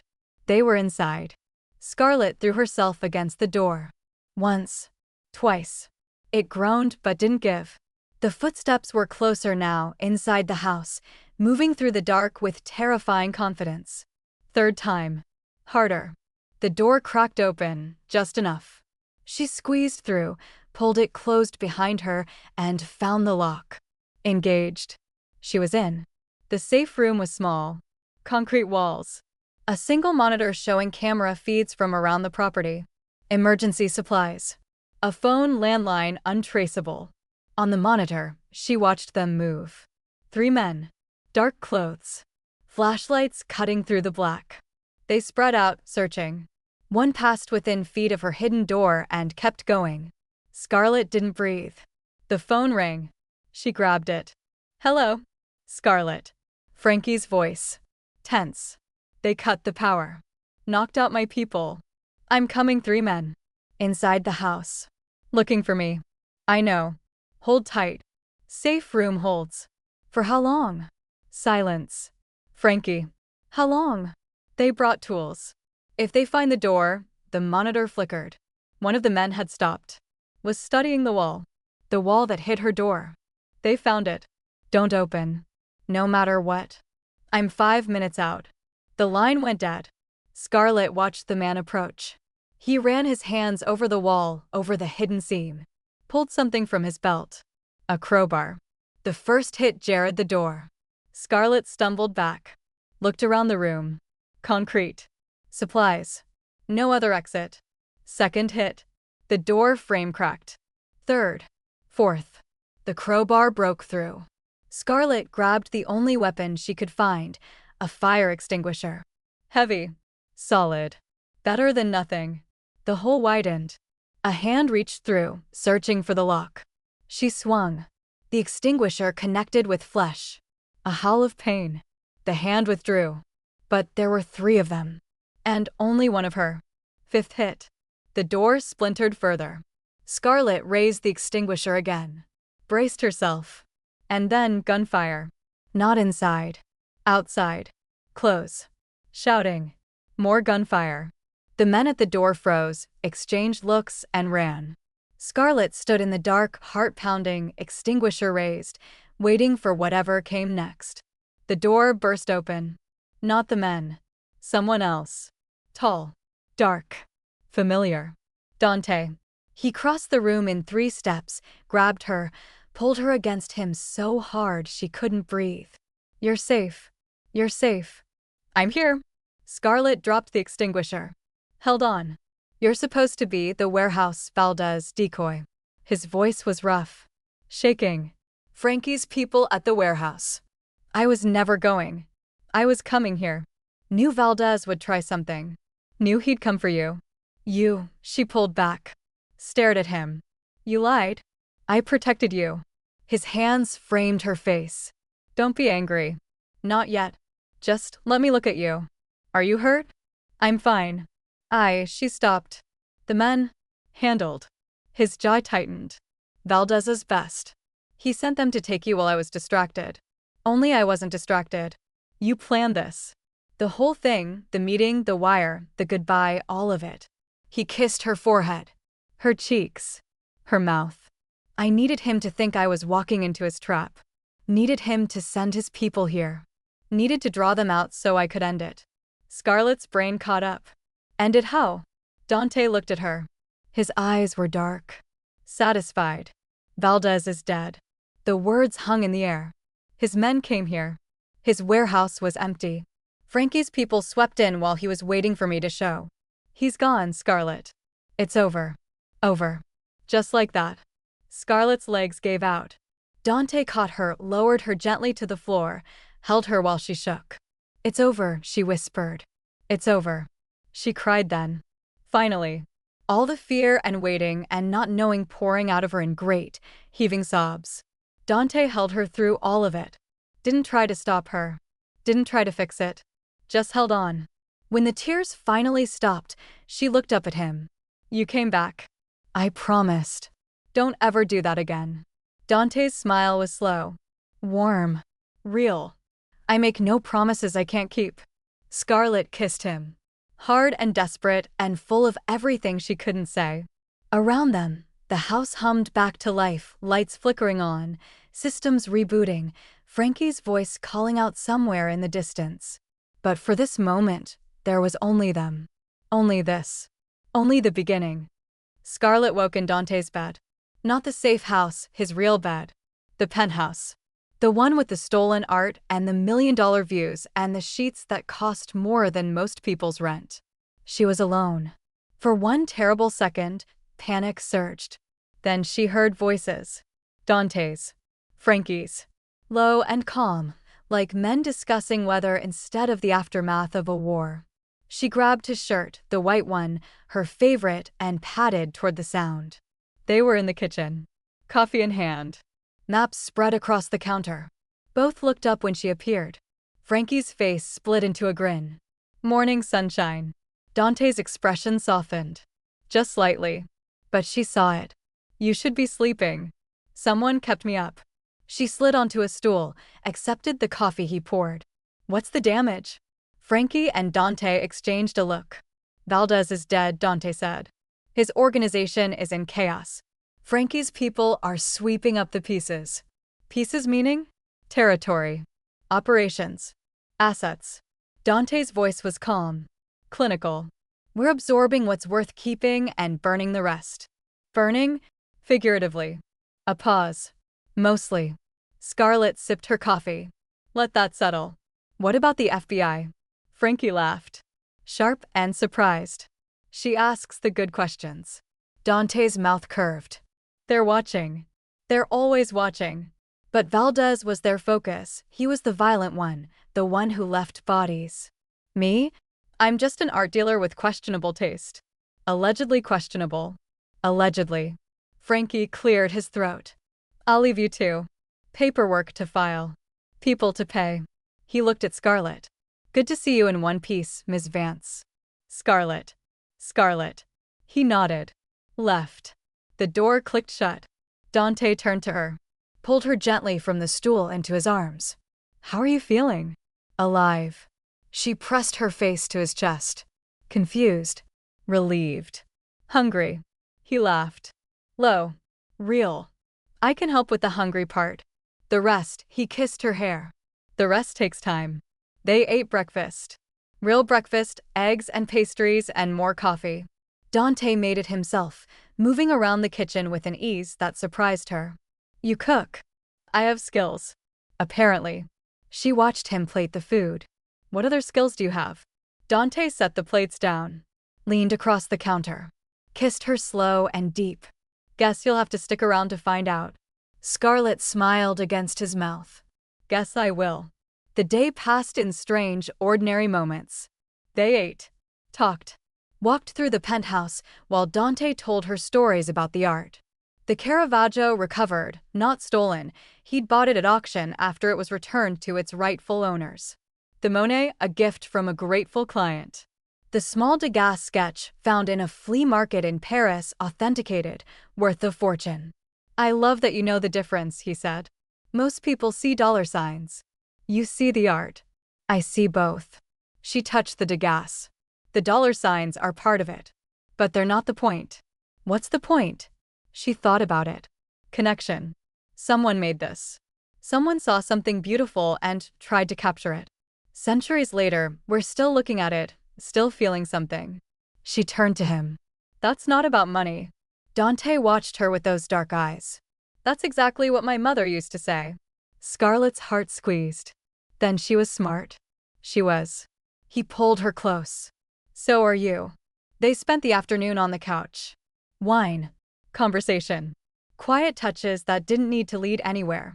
Scarlett learned more about him, his childhood in Sicily, his move to New York at 22, the way he'd built his empire piece by piece.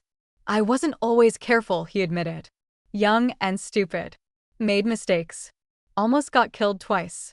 What changed? Almost getting killed. His mouth curved. And my grandfather. He sat me down after the second time and said, you can be smart or you can be dead. Choose. You chose smart. I chose survival. He looked at her. I didn't know there was more until you. Scarlett kissed him. Soft. Long, grateful. At sunset, her phone rang. Trish. Scarlett hesitated. Then answered. Hello. Scarlett Vance, you're the most impossible woman I've ever employed. Trish's voice was sharp but not angry. The FBI was here. Again. Asking questions. About you. About him. About Valdez. Scarlett's stomach tightened. What did you tell them? The truth. You're an excellent specialist. You've never broken a law in your life. Whatever you're involved in, it's personal, not professional. A pause. They seemed satisfied. Trish, don't. Her boss's voice softened. I don't know what's happening between you and Rossetti. I don't want to know. But Valdez is dead and the feds are less interested in your boyfriend than they were in his rival. That's enough for me. Scarlett closed her eyes. Thank you. Thank me by coming back to work Monday. We have a Degas to authenticate and 3 major consignments waiting. Another pause. And Scarlett? Be careful. Not everyone is as understanding as me. The line went dead. Dante raised an eyebrow. Works fine. FBI's satisfied. Valdez's death shifted their focus. They'll circle back. Eventually. Then we'll deal with it eventually. She set the phone down. Right now, I'm more interested in dinner. Dante's smile was slow and dangerous. Your place or mine? Mine. I need clothes. And my own coffee maker. Your coffee maker is inferior. My coffee maker is mine. He laughed. Pulled her close. Kissed her until she forgot about coffee entirely. They went to her place. Her tiny apartment felt even smaller with Dante in it. He filled the space differently than she expected, not overwhelming it, but settling into it. Like he belonged. He made dinner while she showered. When she emerged, her kitchen smelled like garlic and herbs and something delicious. You're in my kitchen. I'm aware. Cooking. Also aware. She wrapped her arms around him from behind. Pressed her face to his back. This is weirdly domestic. Good weird or bad weird? She thought about it. Good weird. Really good weird. Dante turned in her arms. Pulled her close. Good. They ate at her small table. Talked about nothing. Everything. The future. What do you want? Scarlett asked. Really want. Not what you think you should want. Dante considered the question. Legitimacy. Real legitimacy. Not fronts and shell companies and plausible deniability. He met her eyes. You've made me want something I didn't think I could have. What's that? Normal. Peace. Mornings like this. He reached across the table, took her hand. You. Scarlett's heart swelled. That's a lot. I know. He squeezed her hand. Too much. No. She shook her head. Not too much. Just a lot. Give me time to catch up. Dante smiled. That slow, rare smile. Take all the time you need. After dinner, they walked. Through her neighborhood, hand in hand, like normal people. Past bodegas and laundromats and families heading home. No one looked twice. No one recognized them. Just a couple, enjoying the night. I forgot what this felt like, Dante said quietly. What? Walking. Not looking over my shoulder. Not checking every face for threats. He looked at her. You did that. I just asked you to kiss me. You asked me to be human. He stopped. Turned her to face him. I'd forgotten how. Scarlett rose on her toes. Kissed him softly. Welcome back. Later, in her bed, tangled together, Scarlett asked the question that had been building all day. What happens now? With us? Dante's hand traced lazy patterns on her back. Now we figure it out. Together. He kissed her forehead. I have a life to untangle. Businesses to make legitimate. Enemies to manage. It won't be easy. I'm not looking for easy. I know. His arms tightened around her. That's why you're perfect. Scarlett smiled in the dark. Weirdly domestic and perfect. I'm collecting compliments. Dante laughed. Quiet and real. Get used to it. They slept. And for the first time in days, Scarlett didn't dream of danger. 3 weeks passed. 3 weeks of Scarlett waking in Dante's penthouse or her apartment, never quite sure which until she opened her eyes. 3 weeks of learning his rhythms, early mornings, black coffee, phone calls that started before sunrise and ended sometime after lunch. 3 weeks of him learning hers, snoozing her alarm twice, stealing his shirts, talking to herself while she got ready. 3 weeks of something that felt terrifyingly like a life. You're smiling at your coffee, Dante observed one morning. Scarlett looked up. He was leaning in the kitchen doorway, wearing only sweatpants, his hair mussed from sleep. He looked nothing like the dangerous man she'd kissed at the gala. He looked like hers.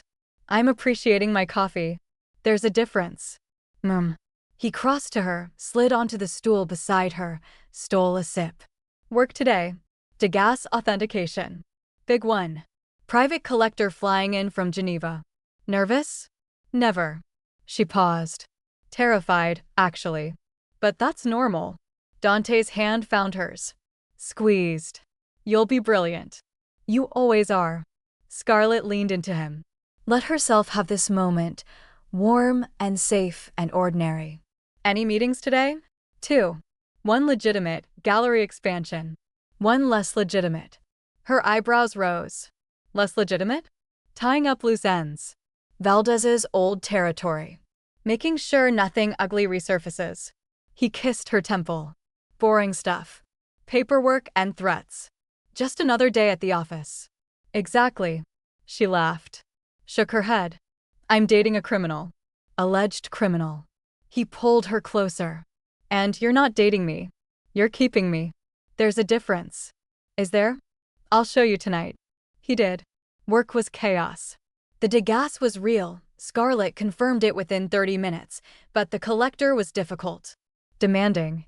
Convinced his piece was worth more than the market would bear. Scarlett spent 3 hours walking him through comparables, authentication reports, the careful art of managing expectations.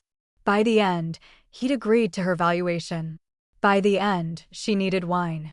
Dante picked her up at 6. Black SUV, Frankie driving, the works. Rough day. Long day. She slid into the seat beside him. Yours. Productive. The gallery expansion is approved. The loose ends are tied. A pause. Mostly. Scarlett caught something in his voice. Mostly? Dante exchanged a look with Frankie. Subtle, but she caught it. What? Nothing urgent. Just a name that came up. Someone from before. Before Valdez, before you. He took her hand. I'll handle it. Scarlett wanted to push. Wanted to know. But something in his eyes said not now. So she let it go. For now. Dinner was at a small restaurant in the village. Private room. Candlelight. Wine that made her weak in the knees. I could get used to this, Scarlett admitted, swirling her glass. Good. Because I'm not letting you go. She looked at him across the table. At this impossible man with his stolen art and his careful violence and his absolute certainty. What if I want to go? Dante's expression didn't change. But something in his eyes went still. Do you? No. She set down her glass. But I need to know you'd let me. If I did, I would.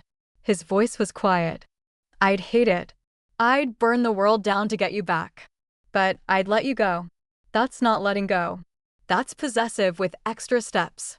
His mouth curved. I'm aware. Scarlett laughed. Reached across the table. Took his hand. I'm not going anywhere. I know. He squeezed her fingers. That's what scares me. After dinner, they walked.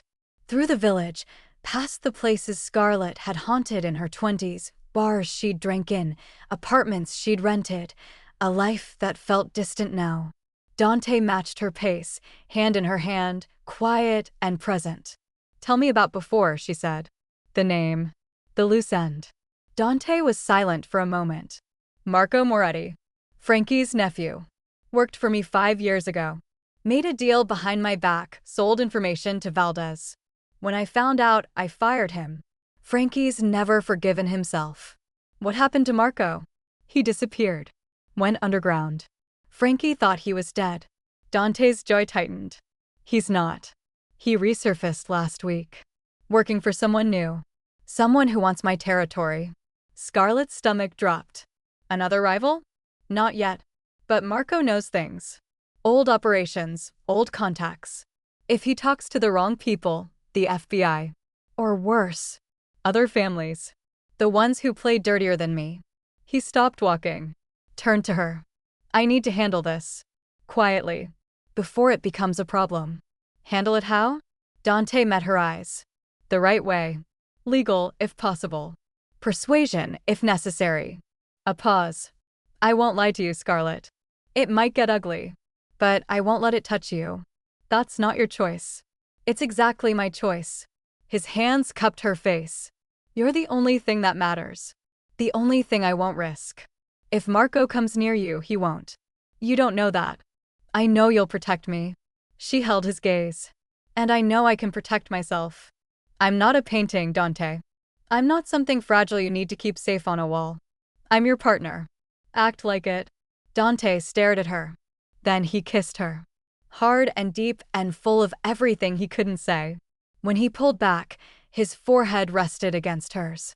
Ridiculous woman. Allegedly. He laughed. Shook his head. Fine. Partner. But if Marco so much as looks at you, you'll handle it. I know. She kissed him softly. That's why I'm not scared. They walked home in silence, hand in hand, the city humming around them. That night, Scarlett dreamed of fire. Not real fire, dream fire. The warehouse Valdez had burned. The bodies he'd left. But in her dream, Dante was inside. Trapped. Screaming her name.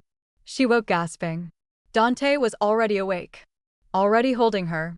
Bad dream. She nodded. Pressed her face to his chest. I'm here, he murmured. I'm not going anywhere. I know. But the image lingered. The fire. His face. The sound of her name. She held on tighter. The next morning, Frankie was waiting. Scarlett found him in the kitchen with Dante, both men grim over coffee. She poured herself a cup and joined them without asking. Marco? Frankie's eyes flickered to Dante, then back to her. Found him. He's in Brooklyn. Working out of a social club in Bensonhurst. Whose social club? Dante's mouth curved. She's good. Frankie nodded. Belongs to the Lombardi family. They're neutral for now. Marco's trying to change that. Scarlett processed. So Marco's trying to sell your information to the Lombardis to start a war? Essentially. What do we do? Dante looked at her. Long and steady. We talk to the Lombardis. Offer them something better than Marco's information. Which is peace. Partnership. A cut of the legitimate business. He set down his coffee. They don't want war. They never have. Marco's selling them something they don't actually want. Scarlett nodded slowly. And if they say no? Frankie snorted. They won't. Why not? Dante's smile was sharp. Because I'm very persuasive. Scarlett looked between them. At these two men, so comfortable in this world of negotiations and threats. And she realized she wasn't scared. She was curious. Can I come? Dante's eyebrows rose. To meet the Lombardis? To watch you be persuasive. Frankie laughed out loud. Dante shook his head. But he was smiling. No. Why not? Because it's dangerous. Because they're old-fashioned. Because I need you safe. He leaned in. Because if anything happened to you, I'd burn the city down. And that's not persuasive. That's a problem. Scarlett held his gaze. Then keep me safe. But don't hide me. Dante was quiet for a long moment. Then, Frankie. Get her a jacket. Frankie grinned. Knew it. The social club was nondescript. Storefront in Bensonhurst, faded sign, windows you couldn't see through. Scarlett sat in the SUV across the street, wearing a bulletproof vest under her jacket, watching Dante and Frankie walk inside. You sure about this? The driver, one of Frankie's men, name of Vinny, looked nervous. No. Scarlett kept her eyes on the door. But I'm not waiting in the car like a damsel. Vinny snorted. Fair. 10 minutes passed. 20. Scarlett's heart hammered. She kept her face calm. 30 minutes. The door opened. Dante walked out first. Then Frankie. Then two older men in suits, the Lombardis, she assumed. Handshakes. Nods. Dante said something that made them laugh. Then he looked across the street. Straight at the SUV.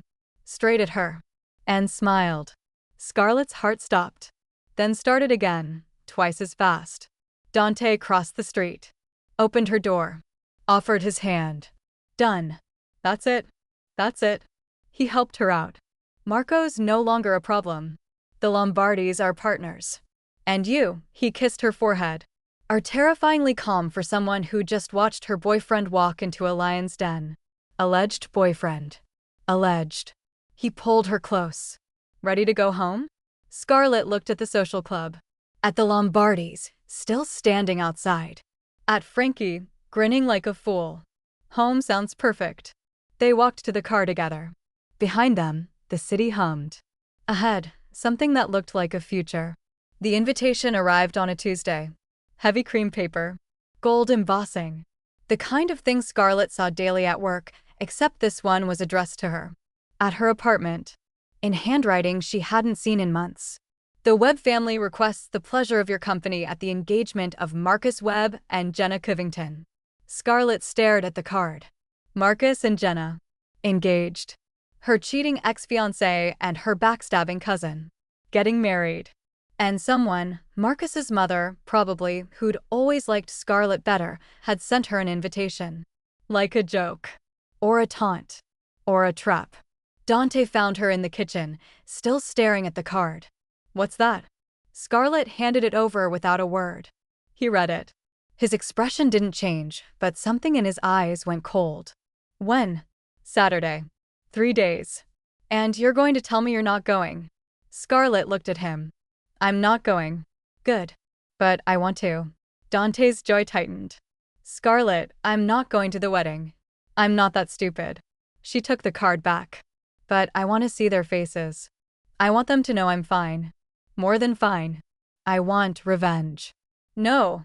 She shook her head. Closure. They've been living in my head rent-free since the gala. Marcus's messages.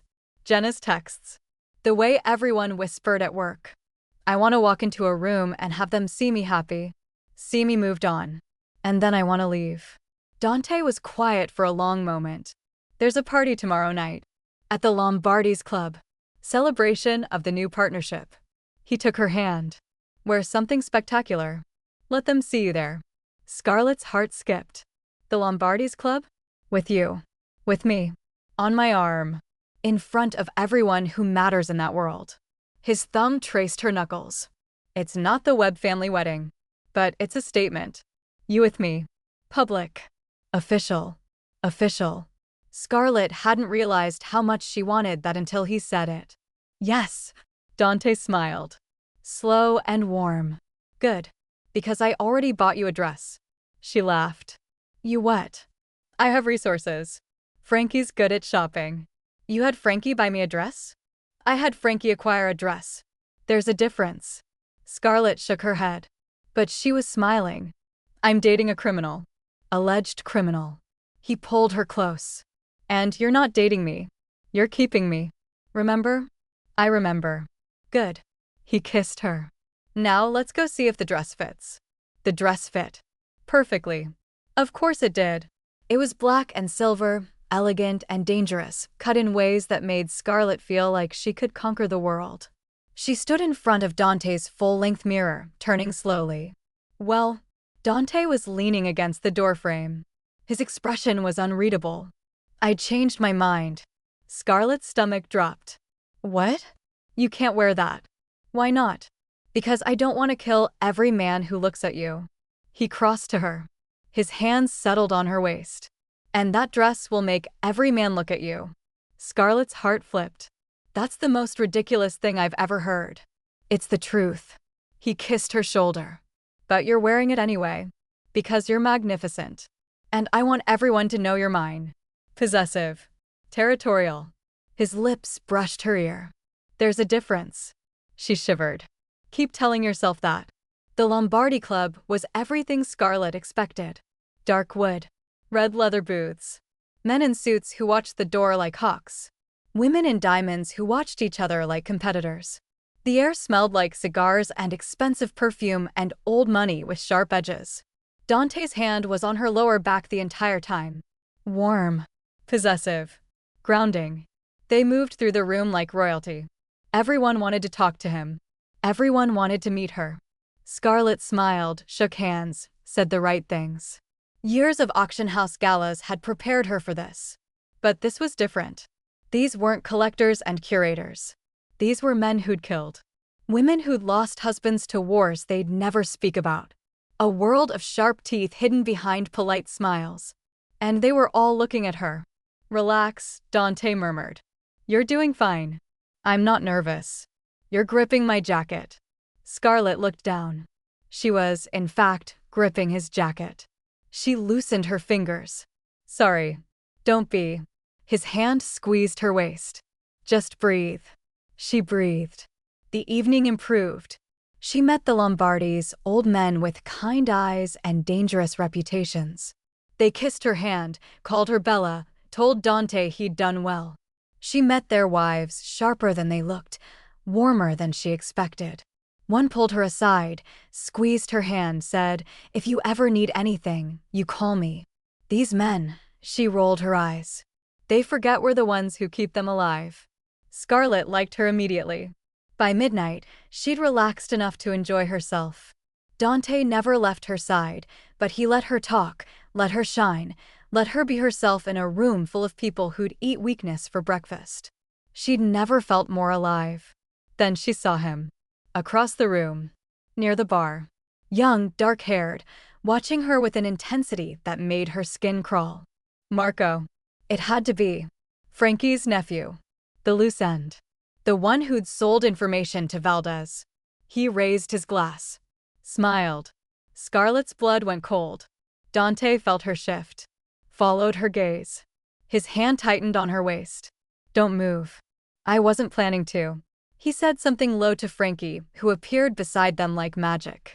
Then he was moving across the room, toward Marco, his expression calm and dangerous in a way that made the crowd part instinctively. Scarlett watched. Marco saw him coming. Didn't run. Didn't flinch. Just waited, that smile still on his face. They spoke. Too low to hear. Dante's back was to her, but she could see the tension in his shoulders. Marco's smile flickered. Then faded. Then Dante turned. Walked back to her. We're leaving. What happened? I'll explain outside. Frankie was already moving, clearing a path, his hand inside his jacket where Scarlett knew a gun was waiting. They left. The night air hit her like a slap. Cool. Clean. She hadn't realized how stifling the club was until now. Dante guided her into the SUV. Frankie climbed in front. The car pulled away before the door was fully closed. Talk, Scarlett said. Dante's jaw was tight. Marco wasn't there to cause trouble. He was there to deliver a message. From who? From your ex-fiancé. Scarlett stared at him. Marcus? Marcus Webb? The real estate developer? The man who cries when he stubs his toe? That Marcus. That Marcus. Dante's voice was flat. He's been talking to Marco. Offering money. Offering information. Trying to find leverage. Leverage for what? To get you back. Dante turned to her. His eyes were black. He's not over you. He's never been over you. And he's willing to make a deal with anyone who can help him, including Marco. Including people who want me dead. Scarlett's mind raced. Marcus. Her safe, boring, cheating ex-fiancé. Making deals with men like Marco. Men connected to Valdez. Men who'd killed before. Why? Because he's an idiot. Because he doesn't understand what he's messing with. Dante's hand found hers. Squeezed. Because he sees me as the obstacle, not the danger. He's going to get himself killed. Probably. Dante's voice was cold. But not by me. I don't touch civilians. Even ones who deserve it. Scarlett looked at him. At this man who'd just walked out of a room full of killers, who had every right to be furious, who was instead holding her hand and promising not to hurt her idiot ex. What do? We handle it. Together. He lifted her hand to his lips. Kissed her knuckles. I told you. Partner. Scarlett's heart swelled. Partner. They drove through the night, the city flashing past, and Scarlett held onto his hand like a lifeline. Whatever came next, they'd face it together. Marcus Webb was stupider than Scarlett remembered. That was her first thought when she saw the email. Sent to her work address of all places. From a burner account, but so obviously him, the formal tone, the desperate undertone, the way he couldn't stop mentioning what we had. Scarlett, I know you're with him. I know you think he's what you want. But you're wrong. He's using you. He's dangerous. I can prove it. Meet me. Alone. The cafe on Bleecker where we used to go. Thursday, 3 p.m. Come without him. Come without telling him. If you really want to know the truth about Dante Rossetti, you'll be there. If not, I'll find another way to show you. Scarlett read it 3 times. Then she laughed. Marcus thought he could threaten her. Thought he could lure her with the truth, like she was still the woman who'd believed his lies for 14 months. She wasn't that woman anymore. She showed the email to Dante that night. He read it. His expression didn't change, but something in the room went colder. He's an idiot. We've established this. He's trying to separate you from me. Get you alone. Use you. I know. Dante looked up. You're not going. I'm not going alone. Scarlett held his gaze. But I am going. No. Dante, no. He stood. Moved to her. Took her face in his hands. He's working with Marco. Marco works for people who want me dead. If you walk into that cafe alone, I won't be alone. She covered his hands with hers. You'll be there. Frankie's people will be there. I'll be wearing a wire if you want. But I'm going. Because if I don't, he'll try something else. Something worse. This way, we control it. Dante stared at her. You're asking me to use you as bait. I'm asking you to trust me. She rose on her toes. Kissed him softly. I'm not the woman who let Marcus walk all over her. I'm yours now. And I fight for what's mine. His jaw tightened. Something flickered in his eyes, fear, maybe, or pride, or both. You're sure? I'm sure. He pulled her close. Held her like he was afraid she'd disappear. If anything happens, nothing will happen. Because you'll be there. She pressed her face to his chest. I trust you. Dante was quiet for a long moment.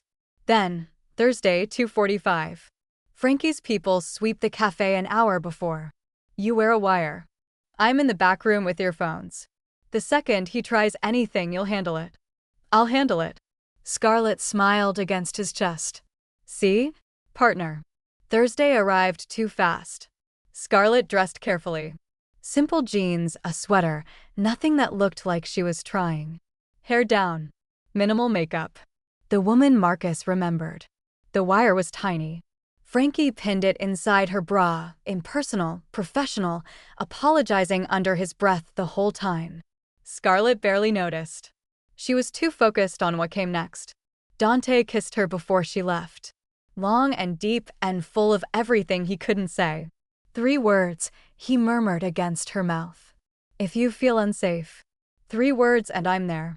What 3 words? I don't understand. His eyes met hers.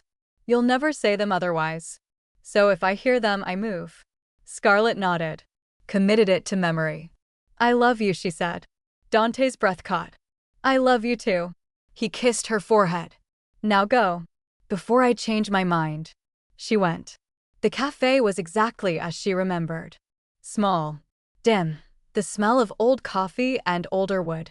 Marcus was already there, sitting at their usual table, nursing a drink he wasn't drinking. He looked up when she walked in. His face did something complicated. Hope. Guilt. Something that might have been longing. Scarlett. He stood. You came. I came. She slid into the seat across from him. Didn't take her coat off. Talk. Marcus sat back down. Ran a hand through his hair, a nervous habit she remembered too well. You look good. Talk, Marcus. He flinched. Right. Okay. He leaned forward. Lowered his voice. I know about him. Dante Rossetti. I know what he does. I know who he is. And I know he's using you. Using me how? To clean up his image. To look legitimate. Marcus gestured vaguely. To have a normal woman on his arm while he does terrible things. Scarlett kept her face neutral. You've done research. I have people. Marcus straightened. People who know things. People who can help you. Help me how? Get away from him. Press charges. Testify. He stopped. Swallowed. There are people who'd pay for what you know. What you've seen. His house. His art. His operations. Scarlett's blood went cold. He wasn't trying to save her. He was trying to use her. You want me to testify against Dante? I want you free. Marcus reached across the table. Tried to take her hand. She pulled back. His face fell. Scarlett, he's dangerous. He's a criminal. You don't belong with someone like that. Where do I belong? With me. The words tumbled out. I made a mistake. A huge mistake. Jenna meant nothing. She means nothing. It's always been you. If you come back to what? Scarlett's voice was sharp. To a man who cheated on me with my cousin for 6 months? To a man who's now trying to get me to betray someone I love. Marcus's expression shifted. The hope faded. Something uglier took its place. Love? You love him? A criminal. Yes. She stood. And I'm done here. Sit down. The voice wasn't Marcus's. Scarlett turned. Marco was standing behind her, smiling that same smile from the Lombardi Club. And behind him, 2 men she didn't recognize. Bigger. Meaner. The cafe had gone quiet. Marcus looked between them, confusion on his face. Who are you?" Marco ignored him. Kept his eyes on Scarlett. "Miss Vance. So nice to finally meet you properly." He gestured at the seat. "Sit down. We have things to discuss." Scarlett's heart hammered, but her voice stayed steady. "I'm not sitting anywhere." Marco's smile widened. "Feisty. He likes that, doesn't he?" He stepped closer. "Here's how this works. You come with us. Quietly. No scene. And your boyfriend," he glanced at Marcus, who'd gone pale, "doesn't get hurt. You're using him?" Marcus here thought he was smart. "Hiring me. Paying me for information." He didn't realize I was already working for someone else. Marco's eyes gleamed. "Someone who wants you very badly." "The wire." Scarlett's fingers twitched toward it. Marco's hand shot out. Grabbed her wrist. "None of that. I know about the wire. I know about the listening. Your boyfriend's probably on his way right now." He pulled her closer. But he's too late. Behind him, the cafe door burst open. Dante. Frankie behind him. 2 more men flanking. Marco didn't flinch. Just smiled wider. "Dante. Right on time." He pulled Scarlett against him. A knife appeared in his free hand. Pressed against her side. "Now we can really talk." Scarlett felt the blade through her sweater. Cold. Sharp. Dante's eyes went black. "Let her go." "Or what?" "You'll kill me." Marco laughed. "You don't kill, Dante. That's your whole thing. Lines you won't cross. I'm on the other side of that line, and we both know it. Let her go, and you walk out of here." "And miss the chance to finally hurt you?" Marco's voice dropped. "You took everything from me. My uncle. My place in the family. My future. Now I take something from you." The knife pressed harder. Scarlett felt the sting. Warmth. Blood. Dante saw it. Something in him snapped. "I don't cross lines," he said quietly. "But she's not a line. She's everything." He moved. Faster than Scarlett could follow. 1 second Marco was holding her. The next he was on the ground, Dante on top of him, the knife skittering across the floor. Frankie grabbed Scarlett. Pulled her away. Pressed something to her side. "You're okay. You're okay. Just a scratch." Scarlett couldn't look away from Dante. He had Marco pinned. His hands around Marco's throat. His face, she'd never seen that face before. Not controlled. Not calm. Something feral. Something that had been locked away for years. "I should kill you." Dante's voice was barely human. "I should end you right now." Marco choked. Gasped. Couldn't speak. "Dante." Scarlett's voice. Quiet. Steady. He looked up. Their eyes met. "He's not worth it." She held his gaze. "Come back to me." For a long moment, he didn't move. Then his hands loosened. He stood. Stepped away. Frankie's men moved in, grabbed Marco, dragged him out. Dante crossed to Scarlett. His hands shook as he touched her face. "You're bleeding." "It's nothing." "It's not nothing." He pulled her close. Careful. Gentle. "I'm sorry." "I'm so sorry." "I should have been faster, you were perfect." She held onto him. "You came. You saved me. You didn't kill him." Dante's breath shuddered. "I wanted to." "I know." She kissed his cheek. His jaw. His mouth. "But you didn't. That's who you are. That's who I love." Behind them, Marcus made a sound. They'd forgotten about him. He was huddled against the wall, white as paper, staring at Dante like he'd seen a monster. You're Dante turned. His expression was calm again. Controlled. "You have 2 choices." His voice was flat. "Walk out of here and never contact Scarlett again. Or stay and find out what happens to people who try to use her." Marcus didn't stay. He ran. Scarlett watched him go. Felt nothing. Then she turned back to Dante. "Take me home." He did. 5 years later. The vineyard was Scarlett's idea. Not Dante's. He'd have been happy in the penthouse forever, surrounded by stolen art and city lights. But Scarlett wanted space. Wanted quiet. Wanted somewhere their daughter could run without bumping into $1,000,000 paintings. So they bought a vineyard. Not Marcus's family vineyard that had gone bankrupt years ago, sold off piece by piece. A better one. In Tuscany, of all places, because Dante had looked at her one day and said, "If we're doing this, we're doing it right." Now Scarlett stood on the terrace, coffee in hand, watching the sun rise over hills covered in vines. The air smelled like grapes and earth and possibility. Behind her, footsteps. Dante's arms wrapped around her waist. His lips pressed to her neck. "You're up early." Couldn't sleep. She leaned back against him. Too excited. About? She's 4 today. 4, Dante. How did that happen? He laughed. Quiet and warm. Pretty sure we were there. Scarlett smiled. Turned in his arms. I love you. I love you too. He kissed her. Soft and familiar, and still capable of making her heart skip. Happy birthday to us. We survived parenthood for 4 years. Barely. Allegedly. She laughed. Pushed gently at his chest. Go get her. I'll make breakfast. Dante saluted. Yes, ma'am. He disappeared inside. Scarlett watched him go. This man who'd once been a ghost, a rumor, a name that made people cross the street. Now he was hers. Completely. Legally. Respectably. Well, mostly respectably. The FBI had officially closed their investigation 2 years ago. Lack of evidence, they said. Dante's lawyers said lack of anything to find. Either way, they were free. Clear. Legitimate. The gallery in New York ran itself now. The vineyard was their real life.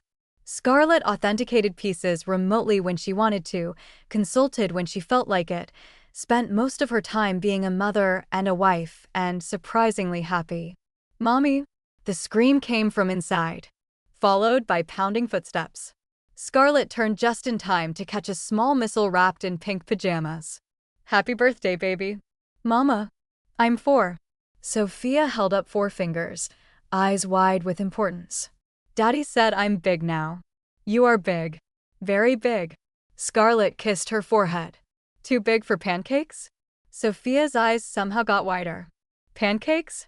Pancakes. With strawberries. And whipped cream. I love pancakes. I know, baby.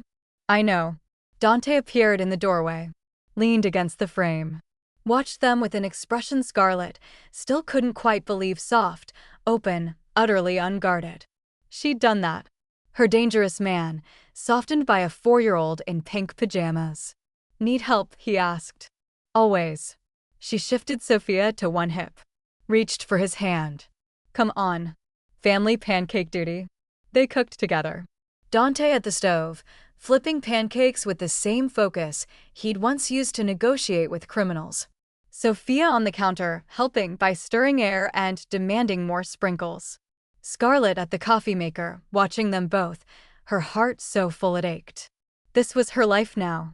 Not revenge. Not running. Not fear. Pancakes and strawberries and a 4-year-old's laughter. After breakfast, they walked the vineyard. Sophia ran ahead, chasing butterflies, her dark curls bouncing. Dante's hand was in Scarlett's, warm and familiar. She looks like you, he said. She has your stubbornness. That's not a thing. It's absolutely a thing. Scarlett squeezed his hand. She argued with me for 20 minutes about wearing the pink pajamas instead of the purple ones. That's pure Rossetti. Dante laughed. Fair. They walked in comfortable silence for a while. The vineyard stretched around them, green and gold in the morning light. Workers waved from the distance. Dogs barked somewhere. Perfect. Do you ever miss it? Scarlett asked quietly. The old life. Dante considered. Sometimes. The danger. The edge. He looked at her. Then I remember what I'd lose. And I don't miss it at all. Scarlett stopped walking. Turned to face him. Are you happy? Dante's hand came up. Cupped her face the way he had that first night, all those years ago. I'm more than happy. His thumb traced her cheekbone. I'm home. She kissed him. Soft and slow and full of years. Mommy. Daddy. Look. Sophia was pointing at something in the grass. A caterpillar, maybe, or a flower. Something amazing to a 4-year-old. They went to look. Hand in hand. Together. Sophia chattered about the caterpillar's adventures. Dante pretended to be amazed. Scarlett watched them both and thought about that night at the gala. The champagne. The kiss. The stranger who'd changed everything. She'd asked him to kiss her. She'd wanted to make someone jealous. Instead, she'd found everything. "I love you," she said quietly. Dante glanced at her. Smiled that slow, rare smile. "I know." Smug. Allegedly. Sophia tugged at their hands. "Come on. The caterpillar's leaving." They followed her into the vines, into the sun, into the life they'd built together. Behind them, the house waited. The wine cellar held bottles aging into something beautiful. The art hung on walls, all of it legal, all of it theirs. Ahead, their daughter ran laughing through the grapes. Scarlett looked at Dante.